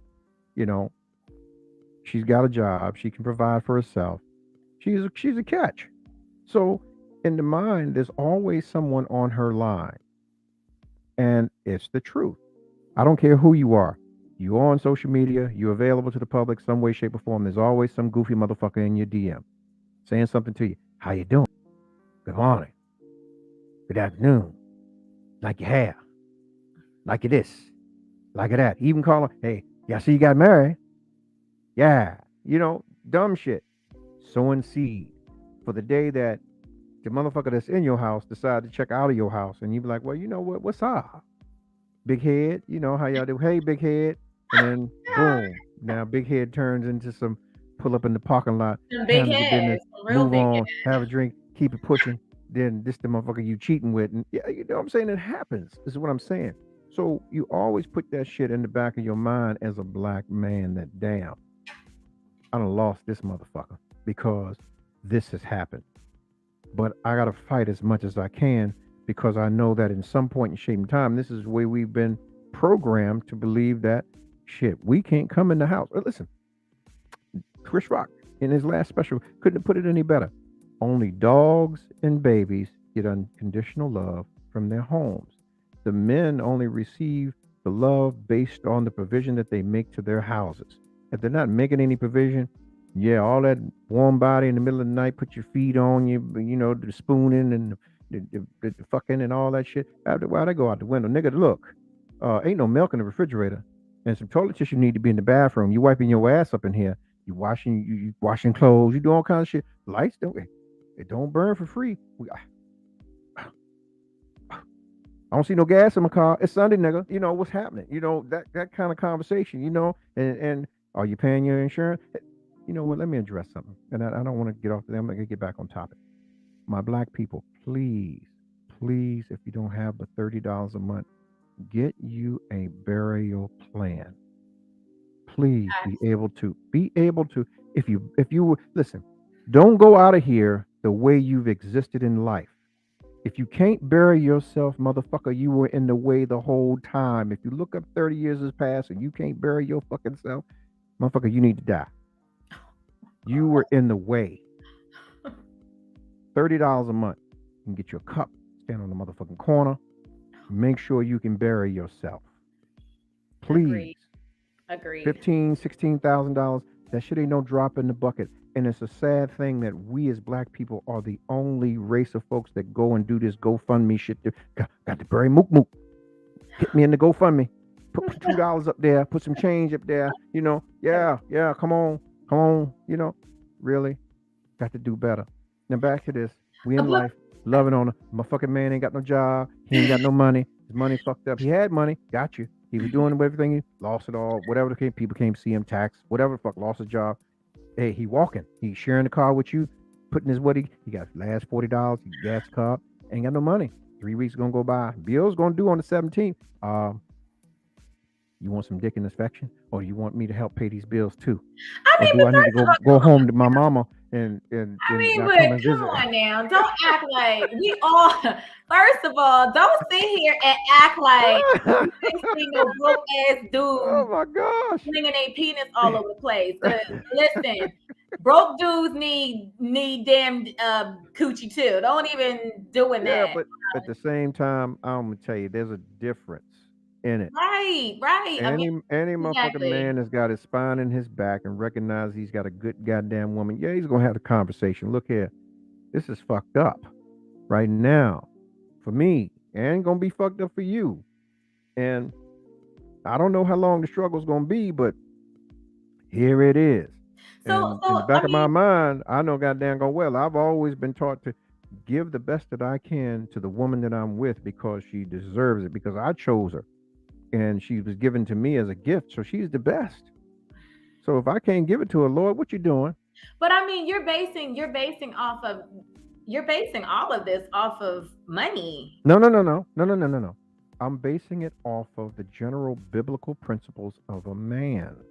God made man. Adam, he was the ruler of it all. He had dominion. He named it and he claimed it. He made provision.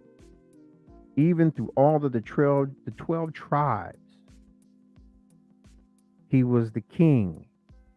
Eve was taken care of. She didn't go out here and hunt no gazelle and ruffle it down. And I'll say this, when it comes to us as black men and women, we have been taught to do that because we have been reversed in our roles.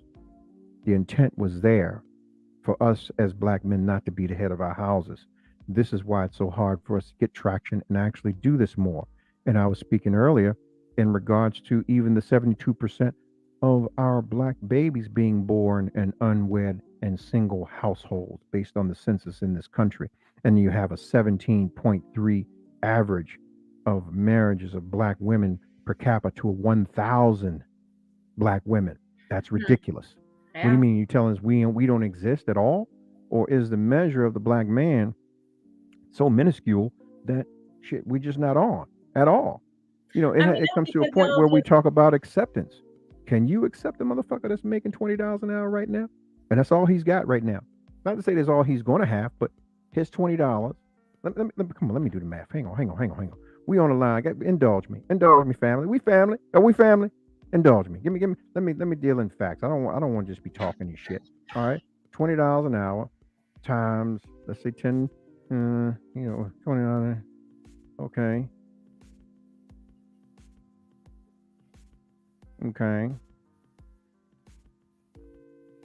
All right. So every time you get paid, that's $1,600, right?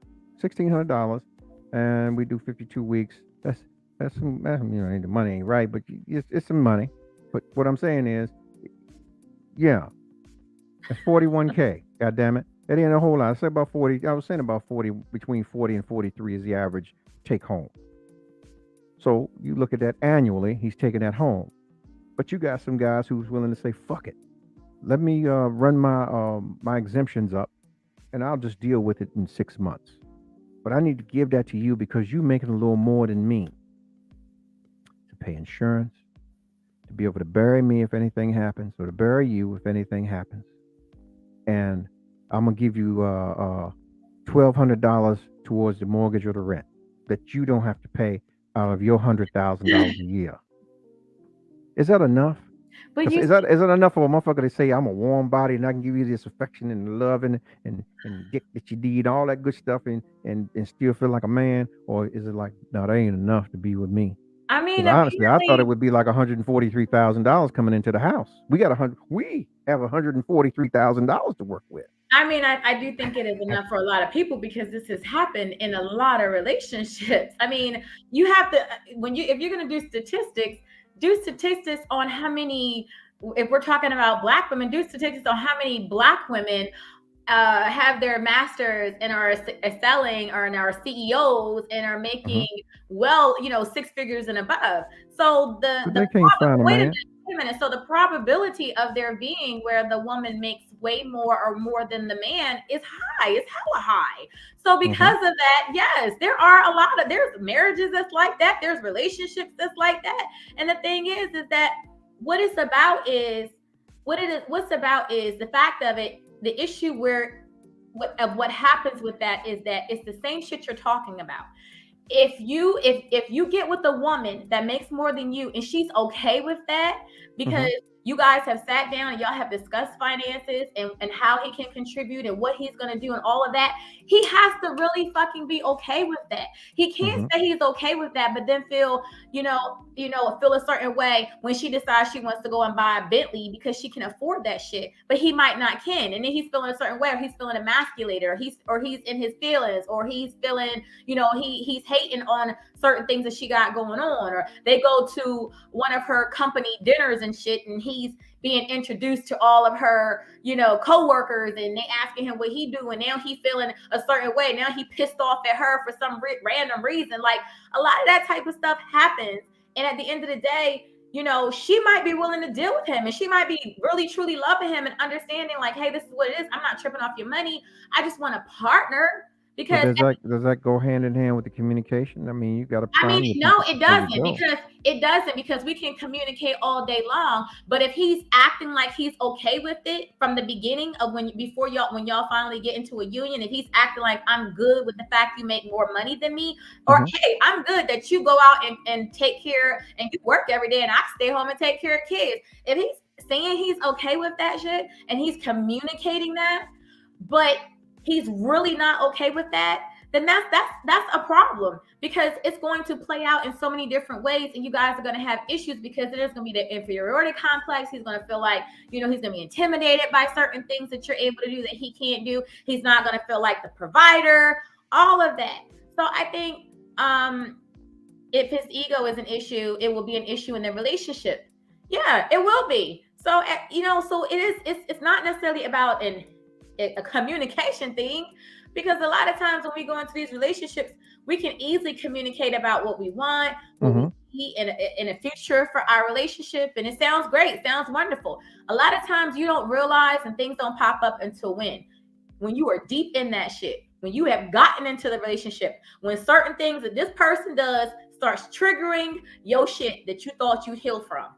Literally, you be like, oh yeah, I bet we good. Oh, I don't care if you got female friends. I don't care. Da da da. Next thing you know, he got a female friend that's bad as hell. You like, well, who this bitch? Like literally, a lot of times you weren't really triggered until you were in certain types of situations that trigger you. However, I say all this to say is that if we're talking about the top 10 intimacies that's needed in a relationship, we also have to talk about the fact that there just cannot be double standards. Like, you can't sit here and tell me everything that you said. We all have heard everything you said about provider and a gazelle and a goddamn horses and cows and shit. We heard all of that and we get it.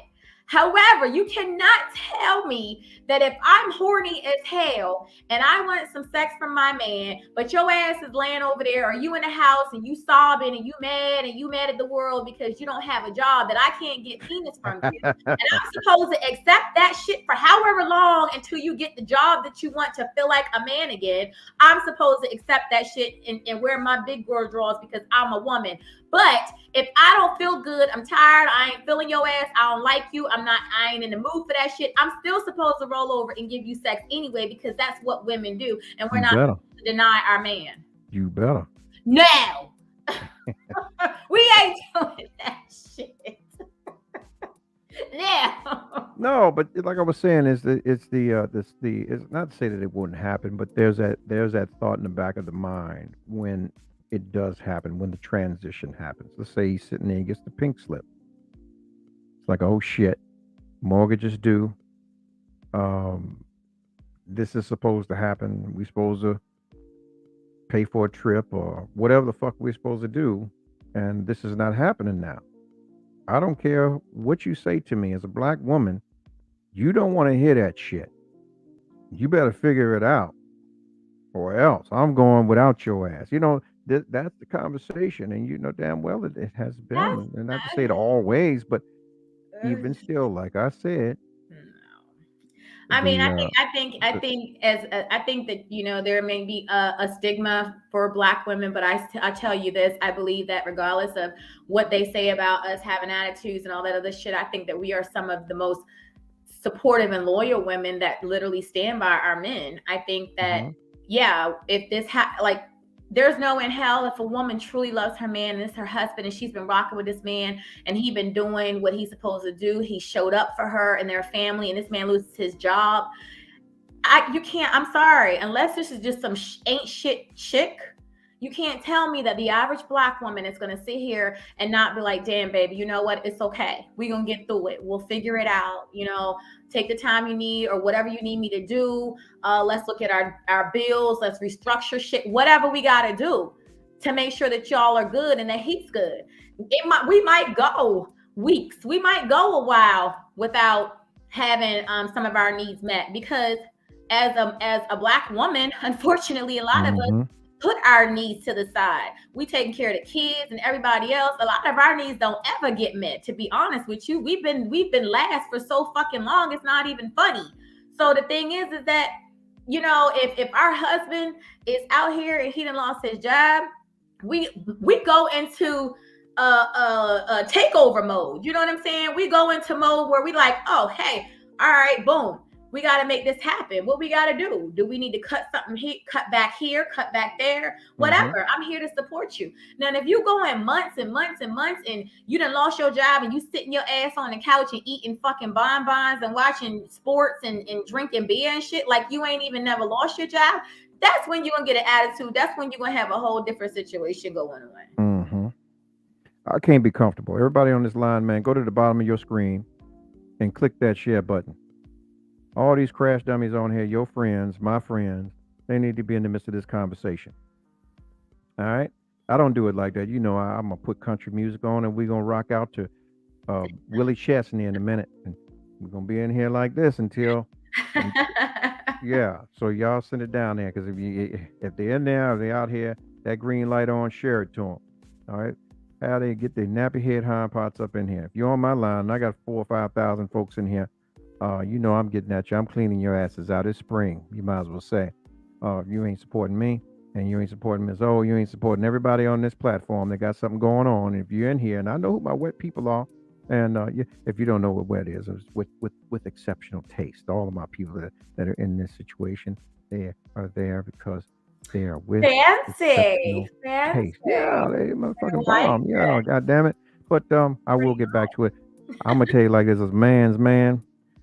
That's cool for about 2 weeks. When bill time come, you don't want to hear no shit.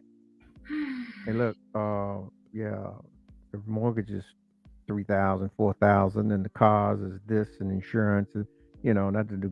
It's gonna need to be on the table. Or you might say, I'll cover it for 1 month, and next month you can be like, all right, look, I can do this by myself, or I can get a 1 bedroom and you can go wherever you got to go, but we're not gonna do this, and you're gonna be in here.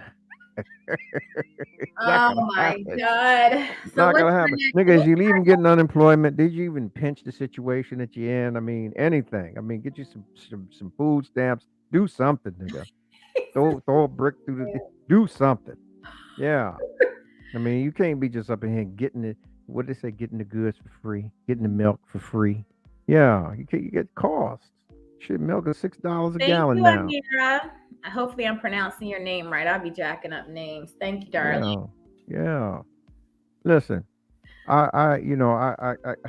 we got off base. We talked a little bit, but I want to hurry up and run through the last little ones. Where were we at? We were at approval, We was at affection. affection. Yeah, that's where Okay. the whole Oh affection. yeah. We were talking about that. So we got into the sex thing. Yeah, and all of that, the non-sexual stuff. I mean, the affection talks is. I mean, you garner the sensual warmth of one another's presence and the nonverbal stuff, the hands and touching on the back, the shoulder, just the looking at each other.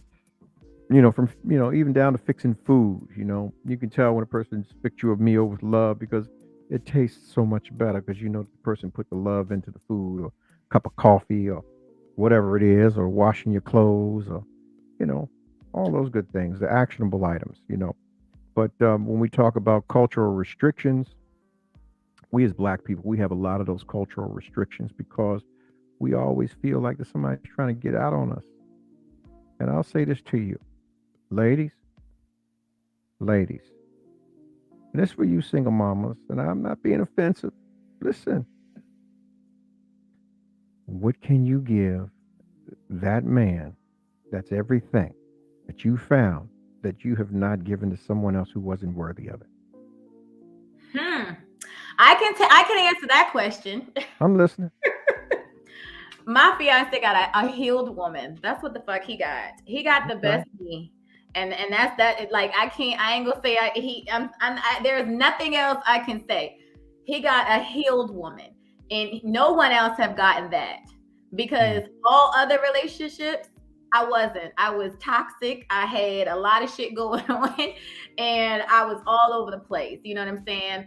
So what I've given to him is a woman that has done the work continues to do the work. Mhm. And that is something that I cannot stamp more.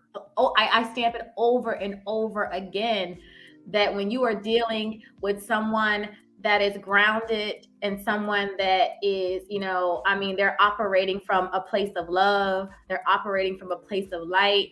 They're looking at you like, I just want to love you. I just want to give to you.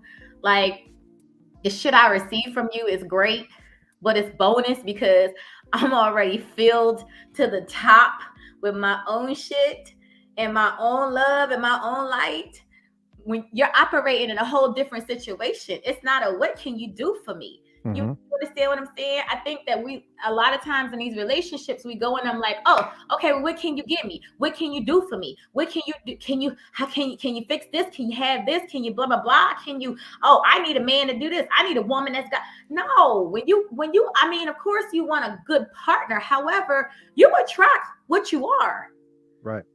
And let me repeat that shit for the people in the back. You attract what you are, who you are.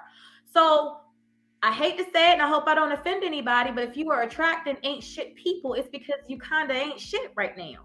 Say it again. God damn it. Right now. That's just right now. Just right now. It's just right now. I mean, you're gonna do your work and you're gonna get past that. But I'm just saying. I've been there. So when you are moving in your life with not a look of how people can help me and what can I get from people and what can people do for me, and in relationships, if you're dating and you're instantly, what can this man do for me, what can this woman bring to me, all this kind of stuff, you're already lost. You already then lost the battle, because all of us are supposed to come in these situations whole. Do you understand? Whole. We come in whole. It's not I'm 50 and you 50 and we come together and be 100. No, I'm 100, you 100. We still working on continuing to grow and be better for as ourselves as individuals, but we're coming to this situation whole. That way, we have no expectations. We're not taking shit personal. Whatever you do for me, I'm appreciative of it. Like I'm not like I ain't got no high expectations for you to be this, this, and this, and this. I'm just loving who you are. And the reason why I'm able to be like that is because of the simple fact that I trust myself. So because I trust myself, I trust my choices. So I know that the person that's in my life and my partner is the one that's supposed to be for me because I trust myself well enough to know that this person I've chosen is the person for me. It's not about trusting him, it's about trusting me. And yes, Toyin, the power of healing is amazing. And I mean, like, I'm not gonna sit here and say, oh, I bring to the table somebody who makes X or Y money, and I bring to the table somebody who got good cookie and all this. I would never eat. That's not me. I would never sit down and talk about what the hell I bring to the table because that's not even a conversation I want to have. If you're gonna ask me what I bring to the table, the conversation is done. I don't want to have that conversation with you because we're on two totally different levels. If you want to know what I can do for you, I already know you're not the person for me. So I think that we have to start approaching this shit a little different, and we stop and it's not even just in intimate relationships. This is even in friendships and shit. Like we got to stop looking at what we can get from every single freaking person that we connect with. Well, I want to know what I can get, goddammit, because I got a lot to give. I need to know that well, I'm if you got a lot to give, ROI. If you got a lot to give, why the hell are you trying to get more back, stingy ass, greedy? You know, greedy. Hey, return on greedy. investment. Buy low, greedy, and you get high. Yes, Amira, exactly. When you get high. Service standpoint, how can I serve you? And we benefit from the positive reciprocation of each other's presence. Yes. Damn it. Yeah. Based on what investments? Shit. Listen, damn it. I said what I said. Well, I hear you.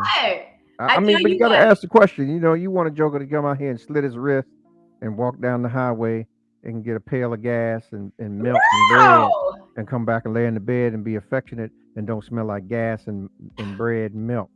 Contrary, no job, contrary to that, you the one saying that that's what the hell a person would do because you're the only one on this whole line that has been talking about, oh, when we ain't got no job, our dick don't get hard and we can't do nothing. If no, that's not what I said. I'm just saying that's not the focus. That's not going to be a primary. That's not going to be a primary because I know after a while where that, and I'm speaking to listen, my brothers, we tired.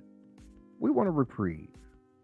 Okay, we know goddamn well we shit is stacked against us. We know it, but we ain't receiving that shit. We moving beyond it. We getting it, but at the same time, damn it, Amira, one word, damn it. Okay, all right. Listen, let me get it out. We want to be able to make provision for our families. We want to have a good life. Doesn't mean we have to have millions to do it. We want a little something to be able to breathe and manage properly, so that we can have the little extras. Don't need a lot. We know that y'all don't require a whole lot, really. I mean, there's those, those build-a-bear chicks that got to have it all and be jumping up and down doing all that goofy ass shit because they don't feel nothing about themselves. And yeah, you got your bag. Stay the fuck over there. But we talking about the real women. We know that y'all are you work hard, you save, you manage, you do the best you can do to make sure that you are okay, and you're not out here putting yourself in a position to be pimped or having yourselves taken advantage of and that kind of thing. Motherfucker want to be able to match that hustle. And we know that if we come and we put it on the table, whatever we put on the table is going to be multiplied. One thing I do say, if a man finds a woman, he finds it's a good thing. If he brings her a fish in the house, he's going to have a fucking meal. If he puts a house over her head, he's going to have a home. But if he bring us some bullshit, he going to have hell to pay. So it's just the simple things that a man's man wants to be able to do. And that means to hold his head up. Hold his head up. even he's not expecting to do it all. I mean, there are those times where he might hit the lottery and got $50,000, $60,000. We're gonna roll it over into something. But I'm speaking for the average brother who's out here with the bare minimums. He wants a shot at a beautiful woman who can build something with. And the difference between us men and women is this. Anything a man has, and he has a good woman, he's able to bring it home. And I speak retrospectively back on the multiplication of things, is that you as women are natural accountants. As you sit here on this line tonight, you can, if I asked you to put it in the comments, or you even to utter it on this line, or you can tell me how much food you got in your house, toilet paper down to the freaking sheet, how much money you got in your account, what your baby got in her account, the whole nine. Before you go to bed, you can tell me where you put the last piece of paper that was of importance in your home. You know where it is, even down to your man. Hey, look, you need your birth certificate? Oh, I'll put it over here. Oh, the driver's payment that you pay? Oh, that's over here. And you can wake up right out your sleep and go put your hands on it, because that's what God gave you. We are more impulsive. We just see it, we go get it, we bring it down, just like a mountain. We can go bring the mountain to you as a woman. You're gonna be like, hold up, why that mountain look different? Why those things hanging down there? What is those? Ain't no trees on the top of that motherfucker. It's a little snow over there. Why the snow ain't on the other side? What you pay for this mountain? Where you get it? You got it from the east side. Why don't you go over to the west side and get the goddamn mountain? The mountain was over here cheaper, and it was a little higher. All of those things. And the other mountain over there got some D on it, and you paid all this money for this goddamn mountain. Is the mountain gonna be worth that when at the end of this shit? Where we gonna live on the mountain? Ain't got no valleys down there because there ain't no vegetation on this motherfucker. You should supposed to get the one over there. At least we can live down the valley. It's gonna get some vegetation. We can grow something. We can eat something. We live down there if we got to. We just got a pile of rock. Give my money away. And that's the duality of the relations. And retrospectively, what you were saying, that when those things do happen, you have to have those conversations about the shift and the pull and the pull of the line. Yes. But most of us brothers, we're not in a position mentally and spiritually to do that, because we have been taught that if we don't have it, we can't reside. I get that. You ain't bringing no money in here, nigga. You got to go. And that is a thing, because it's the first. Shit, he's the first to know when he got fired today. Shit. Yeah. Damn. Man, I gotta go home well, at least I get one more check or two more checks. I can, I'll probably get through April. And after April, shit, I don't know what I'm gonna do. I need to find a motherfucking job. That's the conversation. And then one motherfucker wanna come and tell you, well, shit, I ain't, and then in his mind, he know that the DMs exist. The big head is out there, fuck you, nigga. Hey, big head. I can't, weather's getting ready to break. I can't take you to the Point or Capitol Grill or nowhere. Like, I'm fucked up. So, you want to go, but I don't know no woman that want to foot the bill for the fucking meal, period. And on the breakup, even if motherfucker sitting across from her and he want to pay the bill, a lot of times she'll hit that motherfucking switch. Well, you want me to pay for it? And now I got it. Okay, cool. See you. Boom. Thank you. Nice meeting you. Fuck you. You don't want to pay the bill. Just let this nigga know you can't do nothing for me. You can't even buy me a meal, but I'll let you pay for that when I'm out. Oh my God. I agree with you. And I totally agree. And I think that us as women, we also have to, I said at the beginning of our conversations, is that we have to create safe spaces for our guys to be able to have those conversations, because a lot of times, they don't feel comfortable coming to us to talk about certain things. You know what I'm saying? Because if there's any type of, whether it's vulnerability or emotions or bad news or any of those type of things, sometimes men don't feel like that's a safe space to have that with their woman. So they end up, shutting down or falling back or, trying to fix it on their own and not, have you worried about it. But you feel that shift in your relationship. You feel the shift, but because he might not feel comfortable enough coming to you. Feel worthy of being there because he's not paying his way. Yeah. Or the payment of his way is actually limited or about to be in trouble. Treble, Chateau. Yeah. Um, as we move forward, I mean, you look at the other aspect of it, the security, and that we were just talking about it. That lack of security, where an individual you can depend on your man, or he can depend on you. But when we talk about that, we talk about how far does that go? I mean, in real life, we can talk about it in the midst of this conversation, and that is even with when we talk about the the acceptance, or the thereof encouragement, or support. Taking on that burden of another individual. Damn, I'm taking on both parties' burdens now. I'll cover the house for now, but you got to be looking. Okay, how long is that going to take? Is it going to take a little? A lot of times, it's going to take a little longer for a black man to get back to where he was. Let's just say he was making $70,000, $80,000, and this is just for this conversation. Let's say if he was $100,000 guy. A lot of times, man, he's going to probably take a pay cut to get back to working immediately. Right. All right, you willing to accept him bringing that $20 an hour in there? That's $1,600 every 2 weeks. At $41K annually before taxes. And if he's willing to run himself up to increase his exemptions in some way, shape, or form. Let's say if you say, all right, well, fuck it, I'm gonna have to go to school. I'm gonna go to barber school just to get some sort of stipend on my tax obligations. Yeah. But I But I think at the end of the day that, when you really do have a union and you have a partnership, and it's not, you know what I'm saying? Like, you're going to have a lot of those situations. Real partnerships and real unions go through so many different things. They go through, there could be unions and partnership where they are excited. The woman gets pregnant and she loses the baby. That's a huge experience that they would go through as a partnership. And he would have to be there for her to Right. get her through that time. Partnerships, they might lose their house might burn down. There may be a car accident and one of them is disabled now, and they got to help each other change diapers and all types of shit. But that's the difference between somebody who is in a relationship or a marriage with somebody, and it's not a real partnership. It's not a real union. You guys aren't friends. You aren't best friends.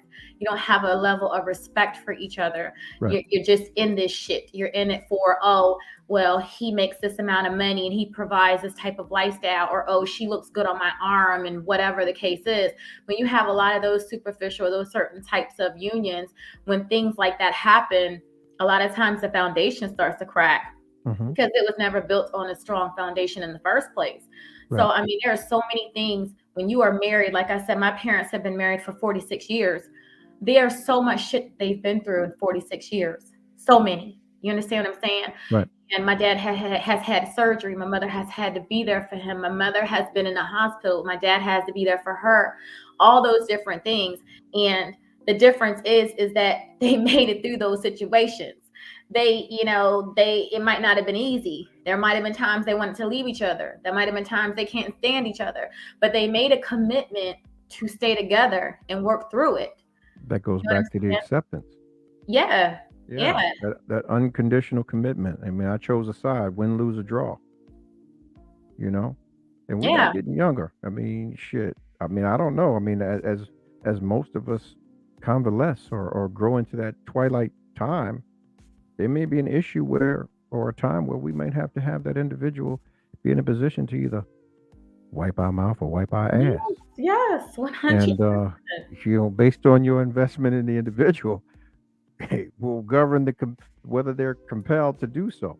Listen, I tell you what, when somebody was like, how did you know your guy was your guy? I was like, I knew my guy was my guy when the times that I was really sick and I didn't feel like I looked my best, or I didn't feel like I was top notch, or I'm laid out on the floor because I am sick, and I'm not to get all into the glory details of everything, but that man got me up off the floor and took care of me and put me in bed and made sure that I had food and all of that type of stuff. It's those type of things that showed me that I had a partner. It wasn't he planned a trip for us to go here, or he sent me a bag, or he bought me a Chanel bag, or any of that type of shit. Like, those things are nice, but that's not the things that made me know that if I didn't look my best, or if I fail, or if I wasn't at my best, that this man is still going to be there for me. Right. That's the key. You got to have somebody in your corner that when you look past all that fluffy shit and some real shit happens in your relationship, that's when you know whether or not you got a real partner that's gonna be there for you. And that's Right. what a lot of people aren't building those type of real solid unions. It's a lot of fluffy shit. She looks great. He got a lot of money. We travel. We look good on Instagram. We make pretty babies. Dumb shit. That's not a strong foundation, y'all. It's not going to sustain the type of things that you're talking about. The thing that you talk about, the guy losing his job, or the woman, losing a baby and being depressed and stuff. Those type of situations aren't going to sustain something like that. So you have to have a friendship. You have to build a strong foundation. You have to communicate. You have to be able to have them hard, ugly conversations. You have to be patient. You got to be able to be open. You have to have respect for your partner. You have to understand that this person may not come how you expect them to come. This person is not you. They don't respond the way you do. They don't react the way you do. They don't see life the way you do. Like, it's a lot. It's a lot, but it's worth it when you find, your partner. It's worth it. But if you see this shit on television where they find somebody and they're just like, oh my God, I love him. He's the best thing since sliced bread. Oh God, we got married and blah, blah, blah, blah. That happens. But majority of the time when you talk to, and I know all of us know of friends and family and relatives that have been married for years upon years, majority of the time the conversation goes, oh, well, he liked me, but I couldn't even stand his ass. Or I wasn't even feeling her. She wasn't even my type. Or we was friends since college, and next thing I know, we ran into each other, and then boom, boom, boom. A lot of those couples that last literally form around those type of situations. Right. If you know what I'm saying. So like, you have to be open, and you just have to be open to do the work. And you have to be open to understand that it may not look the way that you want it to look. However, if you got somebody that wants to be in the trenches with you, and that's going to go through the motions with you, y'all are going to fight the problems and not each other. It's a win-win situation. Now, how real is that? Is that rare? Is that like looking at a unicorn or looking for a unicorn? I mean, is that real nowadays? Because the majority of people out here, they're doing it. What they say, they're doing it for the gram. They're looking for confirmation in other folks. Yeah. I like I said, I on the anniversary show, I started this chasing a bag. For me, I wanted to be sure that I wanted to do it, so I took the time to do the year, as I said. But along the way, man, educating those who want to be educated or to chime into the conversations that's going to edify us as a people became more important to me than the bag. The bag will come.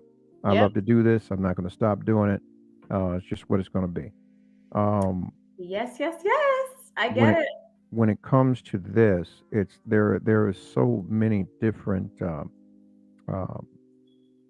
facets, so many things that we don't know or we don't take the time to explore about ourselves, and we'll continue to fuck up. We'll continue to go to hell in a handbasket because we don't know where we're coming from. This, like I said on the show last night, taking the time to speak to our elders, our relatives, before they pass away from here, to find out where they came from, why did they do some of the things that they've done. Attitudes, expressions, habits, that shit is hereditary. Just like a fucking being a junkie or alcoholic or a thief. All of those things are hereditary. Hereditary. They may be 2 or 3 generations removed. You might find out, hey, look, your motherfucking uncle, he was the butcher barber of Seville, and this is why you got this mood swing of anger that you want to be so violent with because this Yep. is who he was, Yep. but we don't have these conversations, when we should. And we more majority of the times, a lot of times when we deal with our elders, we let them die with all this information, and we continue to wander around trying to figure the shit out. Mm-hmm. Even in our relationships, understanding, well, damn, why the fuck is, I'm not focused on just one person. Why can't I just have one man or one woman? Why don't I just want one man or one woman? Why do I want to be out here fucking out of both draw legs? Because I don't know why. And then you find out that shit, your great grandmother, your great granddaddy was a pimp, or she was a whore, or she was a this, or she was a that. And then boom, it hits you like, damn, well, I got that chromosome, whatever the fuck it is, it's a part of me. And I have to be honest with it. And those that I deal with, motherfucker, I can never be faithful to you. I'm always going to have a wondering eye. Whether I act on it or not, it's a whole nother ballgame. Depends on the day of the week and how I feel about you and what you invest in me and how much time you invest in governing my movements and my thought processes. Because a lot of times, man, it's like a realtor. You got to babysit a motherfucker all the way to the table. When you have an individual who can be potentially a drug addict, an alcoholic, a whore, or a whoremonger, a womanizer, whatever the fuck it is, it takes a lot of time, a lot more time than the average individual to manage that person's addictions or problems or issues. So you have to constantly be there applying those sacrifices that I need to make sure they got done. I need to make sure they walking. I need to make sure they're in the thing or this, that, and the other. And if you're living in separate households, you're like, fuck that shit. You'll spend more time in their house than you would yours to make sure that they ain't fucking around on you with their white liver or some shit like that. And this is the mindset that an individual would be at a disadvantage in that average or not below average relationship because the individual that you're with needs help. And that's going to cost you. Damn, I went somewhere else. I should be right here, but I'm sorry. Please bear with me. I ain't perfect. I just, it was just there. I mean, the spirit was leading and it went there. Cause there's a lot, when I do this, and a lot of times people, they have them issues and like, damn, well, what am I doing? Why am I giving up all this kind of time for this individual? And they're not doing right. They don't acknowledge you.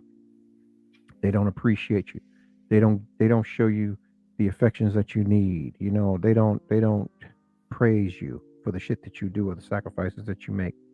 Let me tell you something, homeboy, homegirl. The individuals ain't for you, and you need to move the fuck on because as my mother would say, that's damaged goods.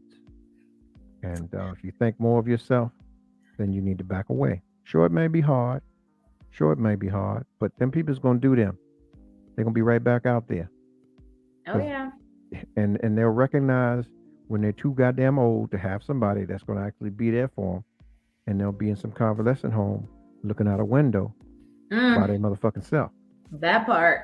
So, I look at it, man, family is wealth. If you have the opportunity to get one and get a part of one, then do that shit because it is the wealth. Everything else, shit, that shit is short. God damn it, I got 7 kids and 12 grandchildren, and God has truly blessed me. And, yeah. Let's just put it this way. I'm good. I ain't doing no extra stress, motherfucker. You grown. You should know what the fuck you want. Know how to treat a man when you step to me. If you don't know, then you'll never know. And honestly, shit happens in life with people. We have to be respectful and understanding and accepting of those things. And when we have those conversations, like O said, you got to have those conversations. And, when you have those conversations about making things happen, whoever the individual that's up need to be, transparent and say, hey, look, motherfucker, look, I know you ain't got no job right now. You ain't, but, hey, I ain't going to go no farther than 2 months with you, and then we're going to have to rethink this thing. So you got 2 months to get your shit together. You need to be at McDonald's. You need to be driving Uber. Do something, nigga, or woman, or you got to go. Yeah. Yeah. I mean, I agree, Toyin. I mean, like you can. I've seen so many people, including myself, lose yourself trying to fix other people. Say it. That's not your place. It's just that It is just not your place. And sometimes you will literally kill yourself trying to help somebody else. And I mean, you have to like what you were saying as far as like things that you've experienced and come to realize that it's, you know, things that's happened or someone in your family did those same things. Part of my healing was, you know, like I said earlier, when I wrote my book and I was talking about how the things that, you know, happened with my father, how it affected me all the way up to me being 40. One part of my healing was me actually going to my father and having a conversation with him. And that was hard for me, but I literally, you know, went to him and had a conversation with him and expressed to him how his lack of not being there for me in the sense of attention, affection, all of that affected me. And he said, what he said to me, I took with me and I took it in all aspects of my life, because he said one of the realest things to me. He said, I did the best that I knew how to do with what I was taught. And I literally was like, all of us are doing that shit. I am a single mother. It did not come with the blueprint. It did not come with instructions. I don't care how many conversations I had with my mother about how she raised hers and what she did, and what my child was a completely different child than how I was or how my brother and my sister was. So it literally was me raising my child by myself since she was 2 has been me doing the best that I knew how to do with what the hell I was taught, and how I wanted to possibly raise her to be an upstanding person here in this society. But him expressing that to me let me know that, like, listen, he's human and he was dealing with his own shit. Because I had to say I was like, look, just because we have kids doesn't mean that we stop having our own individual lives. Just because we have kids doesn't mean that our lives end and the shit that we're dealing with ends. Like, it doesn't. If before I got pregnant with my child, if I was fighting with insecurities and didn't know my self-worth and thought I was unattractive and all this type of shit, just because I have a child and now I have to focus my attention on my child, doesn't mean that all that shit that I had prior to me having a child doesn't still necessarily be on my mind, or I'm still dealing with these things. So some of those things can manifest in how I parent my child. So a lot of times, again, you know, it's and I do believe that even if you learn these things, it doesn't mean that you have to still operate that way.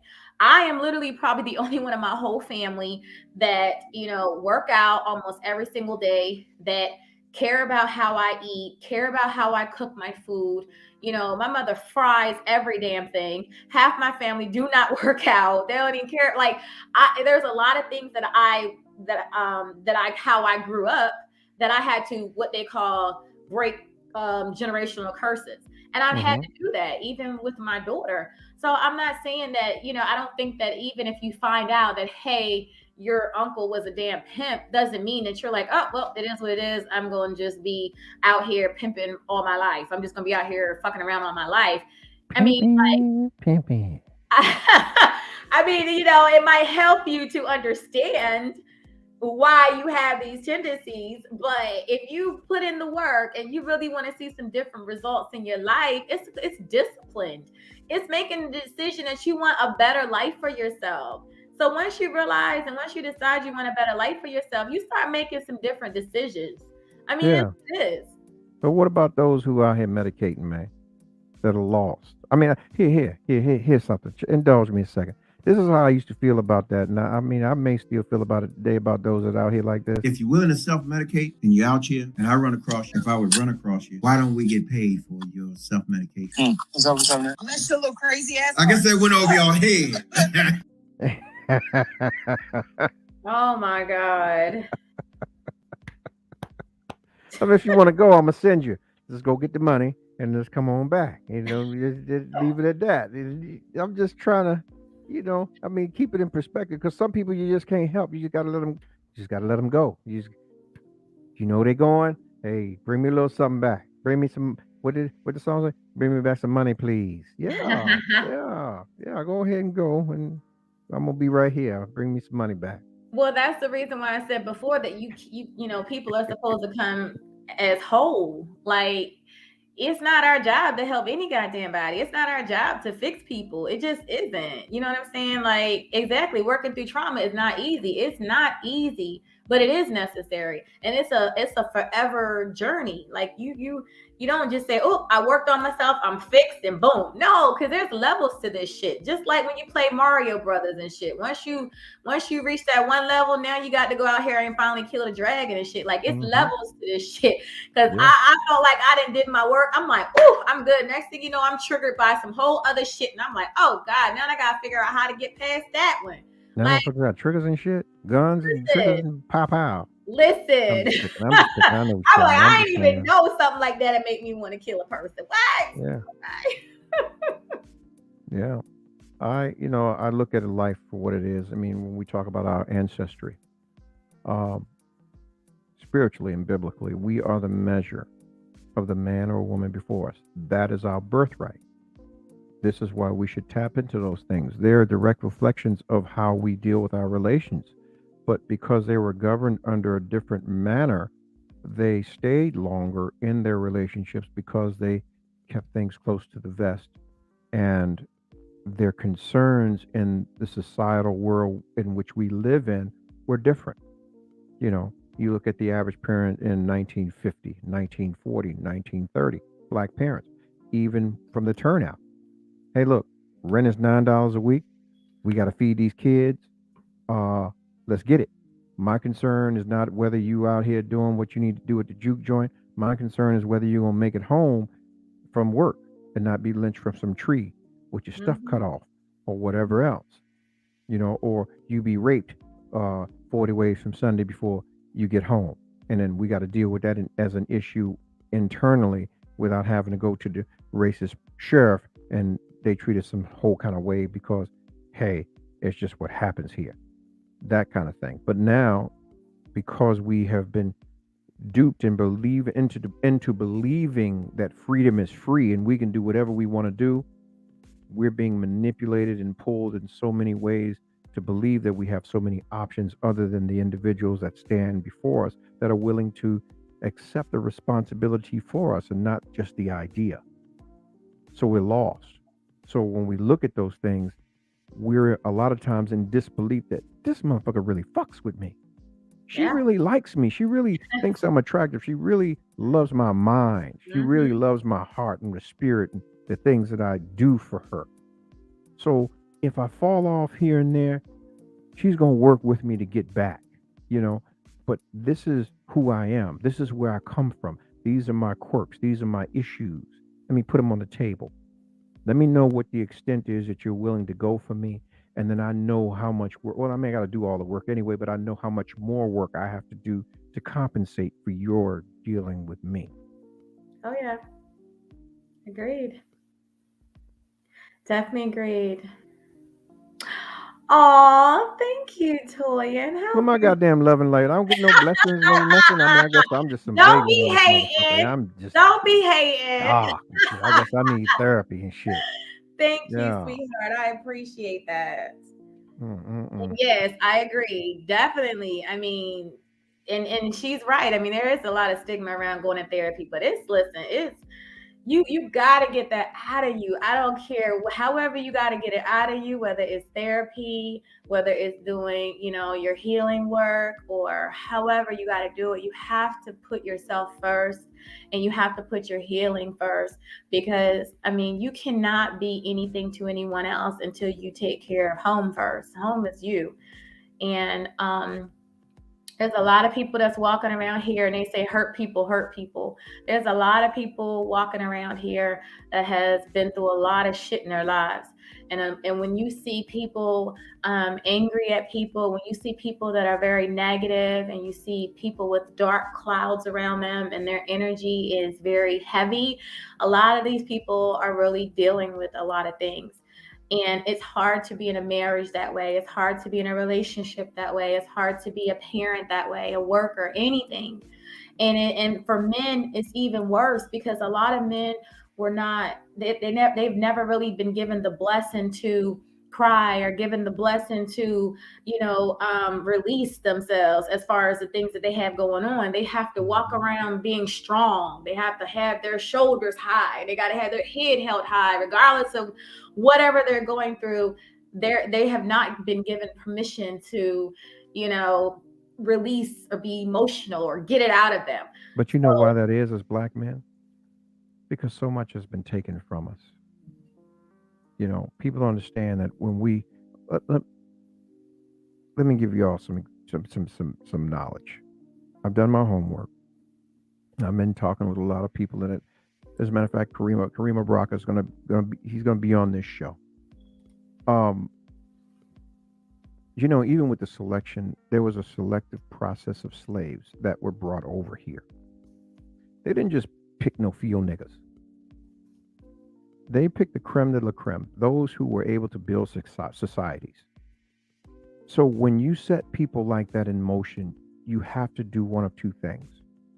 You have to either profit share with them or break their spirit. Have them forget whoever and everything that they are to put them on autopilot, which is basically what we're on now and we have been for years.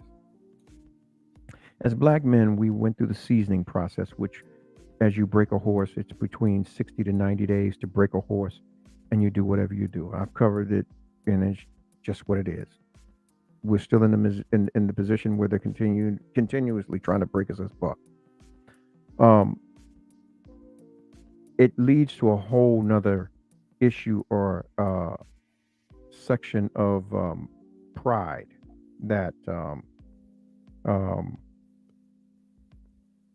that needs to be dealt with in regards to us as a whole, and we try to gain this sense of definition of what we're not willing to accept in our relationships when all of us have been touched, and you as a woman have been told that you are the leader now. We don't want him to lead.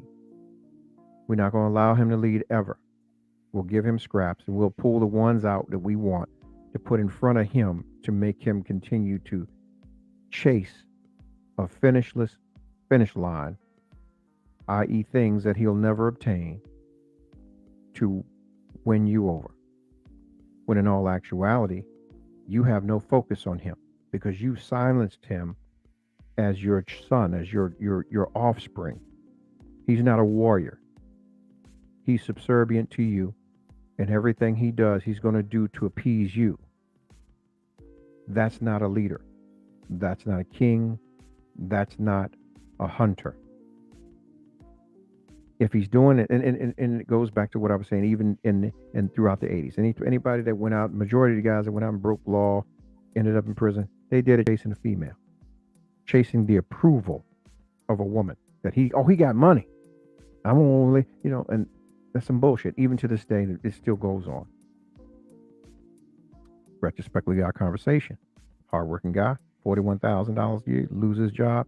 He doesn't feel comfortable to come lay up in the bed with you and give you those affections that you say you desire as a woman. You ain't gonna tell me you ain't gonna give me no dick. Yeah, okay, I'm gonna tell you. Well, I ain't gonna want to because I know that this shit gonna be short-lived, and I need to go and get my emotions together before I be breaking windows out your house when you tell me to get the fuck up out, because I'm gonna find me somebody else that can do what you ain't doing, nigga. Fuck you. You broke motherfucker. That kind of thing. But what I'm saying is this: there is no excuse in this day and age for lack, other than the traumas that came before us and the measures of the men and women before us, and we have to strive to be bigger and better. The acceptance to it and choosing a side is half the battle, but choosing the proper side and making sure that the person that we're choosing is mentally solid and is cool with them and going forward. Now, I kept you on this show long goddamn enough now, and it's getting late, and you got stuff to do tomorrow, and I'm gonna finish chopping it up with these people here. Yes, yes. I have been thoroughly enjoyed the conversation. I would love to come back at any time. Do you mind if I do some shameless plugs, please, since I've been on here for 2 Come hours? on now. Come on, drop it. Thank you, everyone, for tuning in. And I enjoyed talking to everyone. I loved all the comments. I love sharing energy and light and love with you guys. If you enjoyed me, I am live every single Monday on the Miss O Show, 8 p.m. to 10 p.m. on RIP Radio Network. Yep. So you can check me out. The best way to do it is follow me on Instagram at Paris K Style. That's Paris K Style. You can follow me on Instagram. And like I said, my show airs on RIP Radio Network. So you can download the RIP Radio app and you can check me out there 8 p.m. to 10 p.m. every single Monday. If you haven't done so already, make sure you cop my book. It's on Amazon, How I Found Me. Digital, you can get the digital version. You can get the regular book version and all that good stuff. And again, thank you so much, guys. I love y'all. Y'all were so dope. I spent 2 hours with y'all and I had so much fun. And anytime, I will be back on. More than happy to come back on. Thank you. Next time you come, you got to bring the whole crew. Yes, we can really have a party. Yes. I got two amazing co-hosts, so I would definitely bring them on. And honey, like I said, make sure y'all check us out. We'll be live this Monday again. So again, thank you, everyone. I wish you guys so much love and light. And hopefully you'll have me back on. Yeah, for sure, man. For sure. The door is wide open. Okay. Thank you. You're welcome. Good night. Good night. Mm-hmm. Hey, I thank y'all, man, for tuning in your 12 seconds and giving me your time. And yeah, we got to do the work. You got to be willing to do the work. We can't. It's not going to just come and see us at the door of your home and tell you, hey, it's me. All your baggage. I need you to offload me. Got to be willing to do the work. Got to be willing to do the work. Yeah, got to be willing to give yourself the same things that you have to give others in relations, the affections, the appreciation, the praise. Praise yourself, man. There's nothing wrong with that. Encourage yourself. Be encouraged. Be of good courage. You know, I'm sure that's easier said than done in this day and age that we live in, where we got the world doing, you know, dumb shit, you know, banks holding and seizing people's hard-earned money, and you know, because they don't want to get these things done to themselves. And, you know, I mean, come on, it's common sense. I don't want to drink motherfucking nothing that I don't know what's in the cup. Come on, man, get the fuck out of my face. Really? Y'all need y'all asses whooped. Yeah, I'm going to leave it at that. Be supportive. Support yourself, man, as much as you can, especially when others don't. And recognize when others don't and get them to fuck up from around you. Just like on these platforms, man. You know, I got all these empty motherfuckers sitting out on my line. Yeah, I'm talking to you bitches. If you ain't supporting me, you better believe me, over the next couple of weeks, I'm deleting you. You will not sit there and take up space for those who want to come in and support me. So you're getting the fuck up off my line. Yeah. Approval. I approve that message. You're getting the fuck up off my line, bitches. Yeah. Just know that it's coming. It's coming. Yeah. Hey, look, man. If you like the show, once again, man, you know, make sure that you follow me on YouTube. Click that like button, smash the bell. And on Instagram. Yep. Instagram. Double tap. Everything I put up, reels, stories, everything. Double tap that shit. Yep, and on Facebook. Tell somebody about it. Tell somebody about it.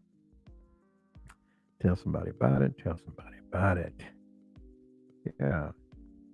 It's real. It has been real, and it's still real, man. As we do as black folks, we celebrate birthdays all month.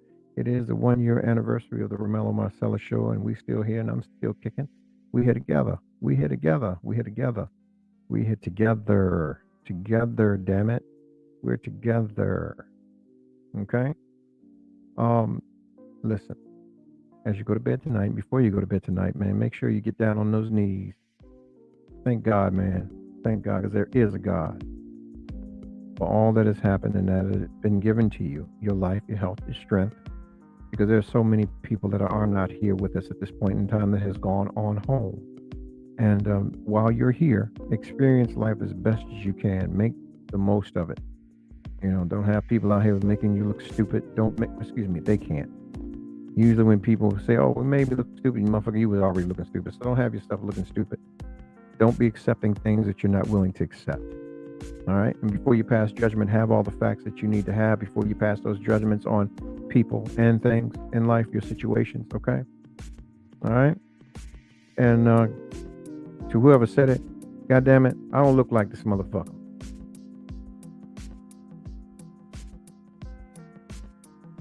Anyway, yeah. Look out for this. The book is coming in June. It's coming. Okay? Also, the documentary. But check it out.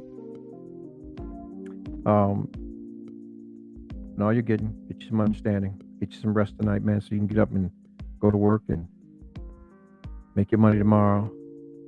And, oh, yep, I do. Wow. Anyway, and all you're getting, man, get you some understanding, get you some rest tonight, man. Be thankful for all that God has given you. And yeah, thank you so much.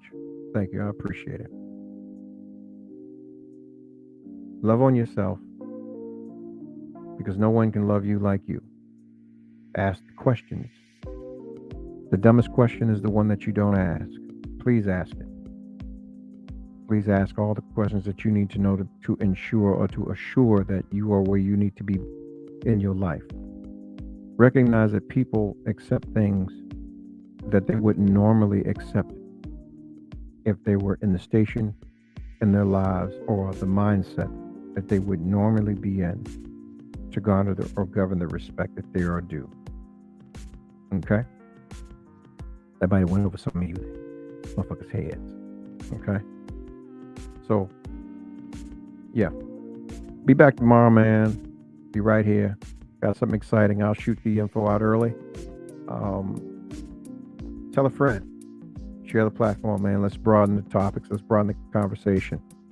I'm not here to make motherfuckers happy. I'm here to offend you. I'm here to incite thought in your mind so that you can explore and do your own homework and find what is suitable for you, to give you a better understanding of you and what you need to do for your life.